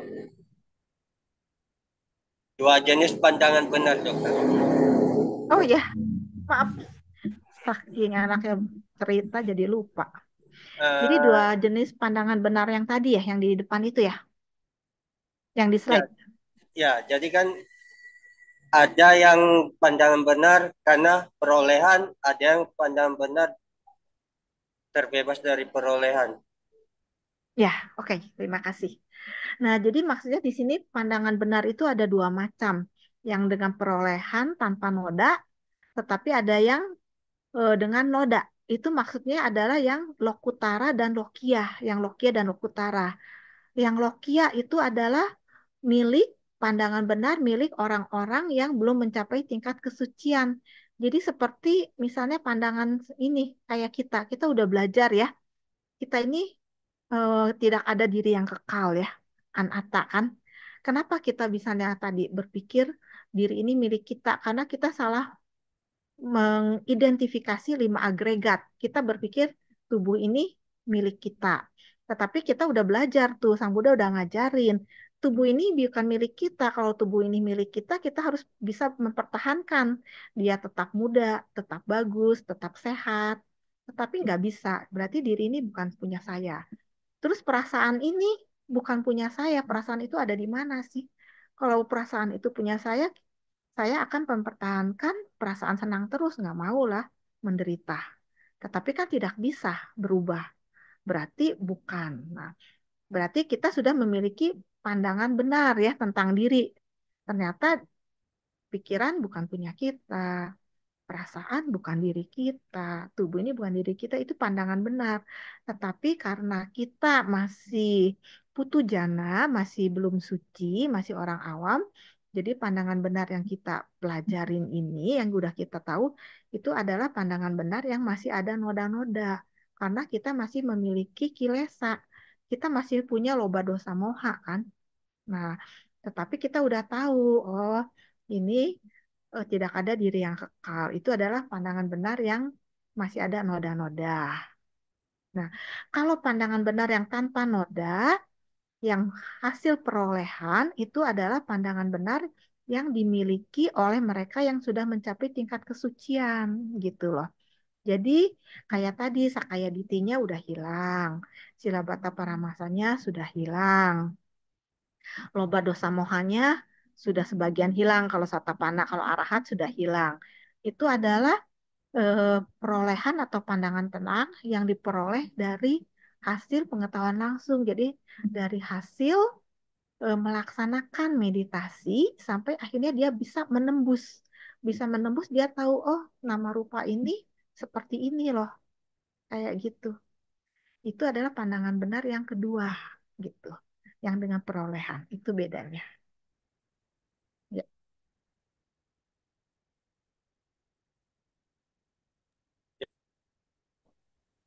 Terima kasih dokter. Berarti dalam prakteknya mulai hari ini lebih baiknya kalau mau berdana, danalah dengan niat untuk melepas. Kalau mau menjalankan sila, jalankan sila dengan niat untuk menghindari dosa gitu, menghindari loba dan dan kalau untuk meditasi jangan hanya sekedar meminta manfaat kesehatan, tapi bisa lebih tinggi yaitu membersihkan kotoran batin. Jadi itu bisa mengarah ke pandangan benar yang kedua, yang tanpa noda gitu. Terima Iya, kasih dok. betul sekali. Iya. Terima kasih. Baik, terima kasih kepada Saudara Heri atas pertanyaannya dan juga Dokter Kindela atas penjelasannya yang sangat detail. Semoga bisa bermanfaat dan diaplikasikan dalam kehidupan kita sehari-hari. Sadu, sadu, sadu. Baik, Dokter Kindela, pertanyaan tadi merupakan pertanyaan terakhir untuk sesi kita pada malam hari ini. Sebelum kita akhiri sesi Damasa Kaca pada malam hari ini, mohon berkenan dokter memberikan closing statement untuk kesimpulan Damasa Kaca kita di malam hari ini. Silakan dokter. Iya, saya pertama-tama mengucapkan terima kasih dulu ya kepada Cisila, Pak Irwan, juga Pak Heri atas semua pertanyaannya. Pertanyaannya sangat luar biasa pada hari ini ya. Semua pertanyaannya itu benar-benar aplikatif ya, aplikatif, benar-benar pertanyaan yang menyangkut kehidupan real kita sehari-hari. Real kita sehari-hari seperti itu gitu loh. Itu saya senang sekali dengan pertanyaan-pertanyaan diskusi kita malam hari ini. Jadi ajaran Buddha Dhamma itu harus kita aplikasikan ke dalam kehidupan kita sehari-hari. Jadi jangan sampai nanti orang bilang itu adalah pelajaran tingkat dewa, nggak bisa di apa tuh nggak bisa diaplikasikan, sulit. Nah, pertanyaan-pertanyaan atau diskusi kita malam hari ini sudah terbukti ya, sudah terbukti itu semua bisa kita aplikasikan dan itu benar-benar nyata dalam kehidupan kita sehari-hari, tidak dikarang-karang atau tidak diada-ada. Itu saya terima kasih juga ya perhatiannya, juga terima kasih juga atas perhatian Bapak Ibu semua yang telah mengikuti malam hari ini. Nah, sebagai closing statement, kita sudah memiliki seorang guru yang telah mengajarkan kepada kita apa yang harus kita latih, apa yang harus kita kembangkan, apa yang tidak boleh kita kembangkan, apa yang tidak boleh kita latih.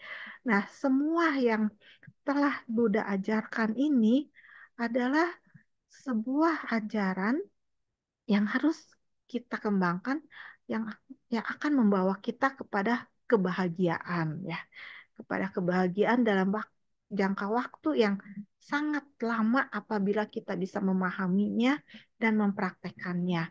Dan lebih jauh lagi apabila kita bisa mempraktekkan lebih jauh lagi, kita akan memperoleh kebebasan sejati ya. Kita akan bisa membasmi atau mengeradikasi kekotoran batin kita berupa keserakahan, kebencian, dan kebodohan batin, sehingga kita bisa merealisasi pembebasan dan kita menuju atau mencapai kebahagiaan, kedamaian sejati, merealisasi nibbana. Semoga ini bisa kita aplikasikan kehidupan kita sehari-hari sehingga bisa memberikan manfaat baik bagi diri kita maupun bagi lingkungan orang lain dan orang-orang di sekitar kita. Ya, terima kasih atas perhatiannya. Sukihotu, Namo Buddhaya. Namo Buddhaya, sadu, sadu, sadu. Terima kasih kepada Dr. Kindela atas closing statement-nya dan juga uraian Dhamma yang telah disampaikan. Kiranya seperti apa yang disampaikan Dr. Kindela tadi, bahwa diskusi kita pada malam hari ini bisa kita resapi dan praktikkan dalam kehidupan sehari-hari hingga terkondisi tercapainya atau terrealisasinya di Nibbana. Sadu, sadu, sadu. Baik, selanjutnya mohon berkenan saya mewakili panitia untuk memberikan apresiasi kepada Dr. Kindela. Ucapan terima kasih kepada Dr. Kindela atas perkenannya menjadi narasumber pada 2 episode di kegiatan Dhamma Sakaca kita dalam rangka sebulan pendalaman Dhamma eh, kali ini. Gitu. Terima kasih Dr. Kindela. Mohon berkenan diterima apresiasi dari kami. Ya, terima kasih kepada penyelenggara sebulan penghayatan Dhamma dari Wihara Dhamma Meta Jember ini. Saya terima sertifikatnya. Terima kasih ya. Aduh, terima kasih dokter. Jangan bosan-bosan dokter untuk menjadi narasumber di kegiatan kami dan juga kami juga mohon maaf apabila ada yang kurang berkenan. Iya, Baik, saya senang sekali kalau bisa diberi kesempatan juga ya untuk mengisi kembali. aduh, Ya. terima kasih dokter. Baik, selanjutnya marilah kita melakukan pelimpahan jasa dengan membacakan Patidana. Mohon izin dokter, saya akan memimpin pembacaan Parita Patidana. Ya, silakan, terima kasih. Terima kasih dokter.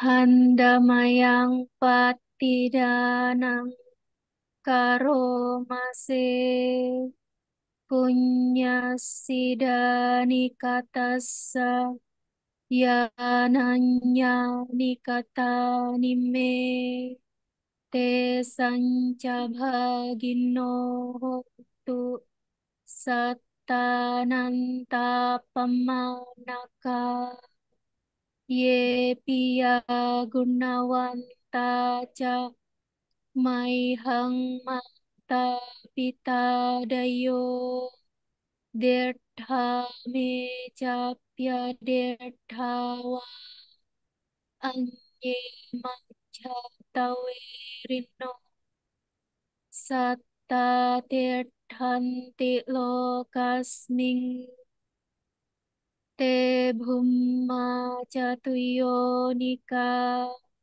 pance kacatuwokara sangsaranta bhava nyatang ye patidanam me anumodantu te sayang ye cimang napajananti dewa te sang niwedayung maya dinna punya anumodana hetuna sabbe satta sadahontu awera sukhajiwino khema padanca papontu te sasicchatang subha sadhu sadhu sadhu.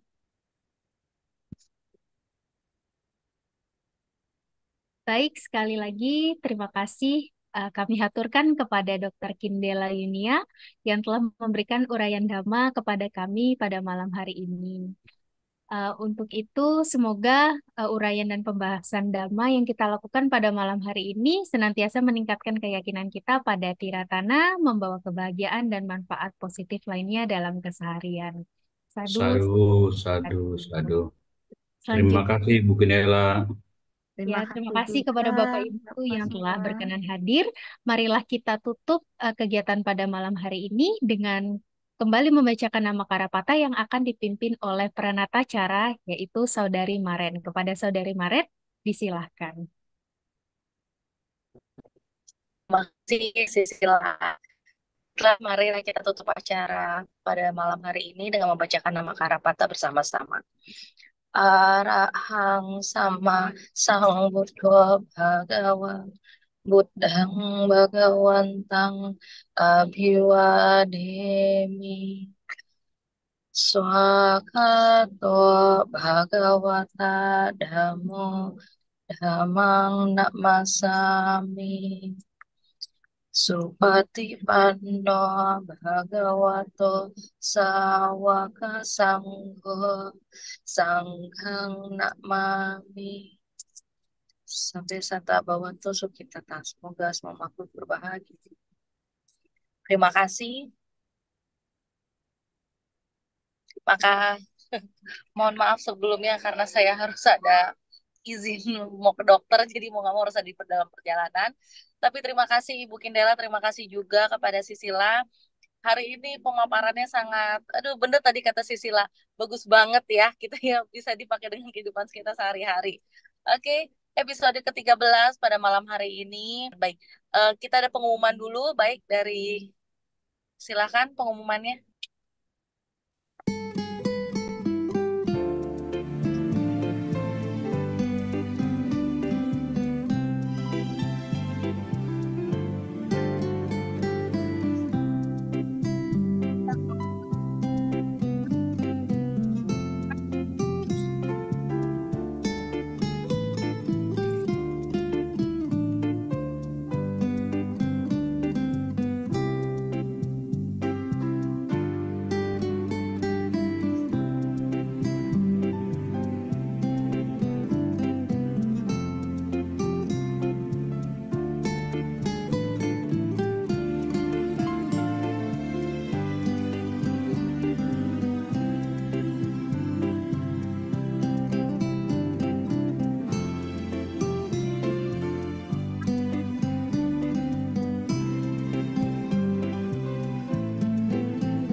Baik, terima kasih kooperator. Maka jangan lewatkan Dhammasaka online besok episode 14 Oke, maka saya Maren Syatan pamit undur diri. Terima kasih. Namo Buddhaya. Namo Terima Buddhaya. kasih Bapak Terima Ibu semua, kasih. Sisila, MC juga saya mohon izin live juga ya. Terima kasih dokter. Sehat selalu Terima dokter. kasih Hati-hati di dokter. jalan Terima kasih. kemarin. Terima kasih Terima Bapak kasih Ibu Cici. semuanya.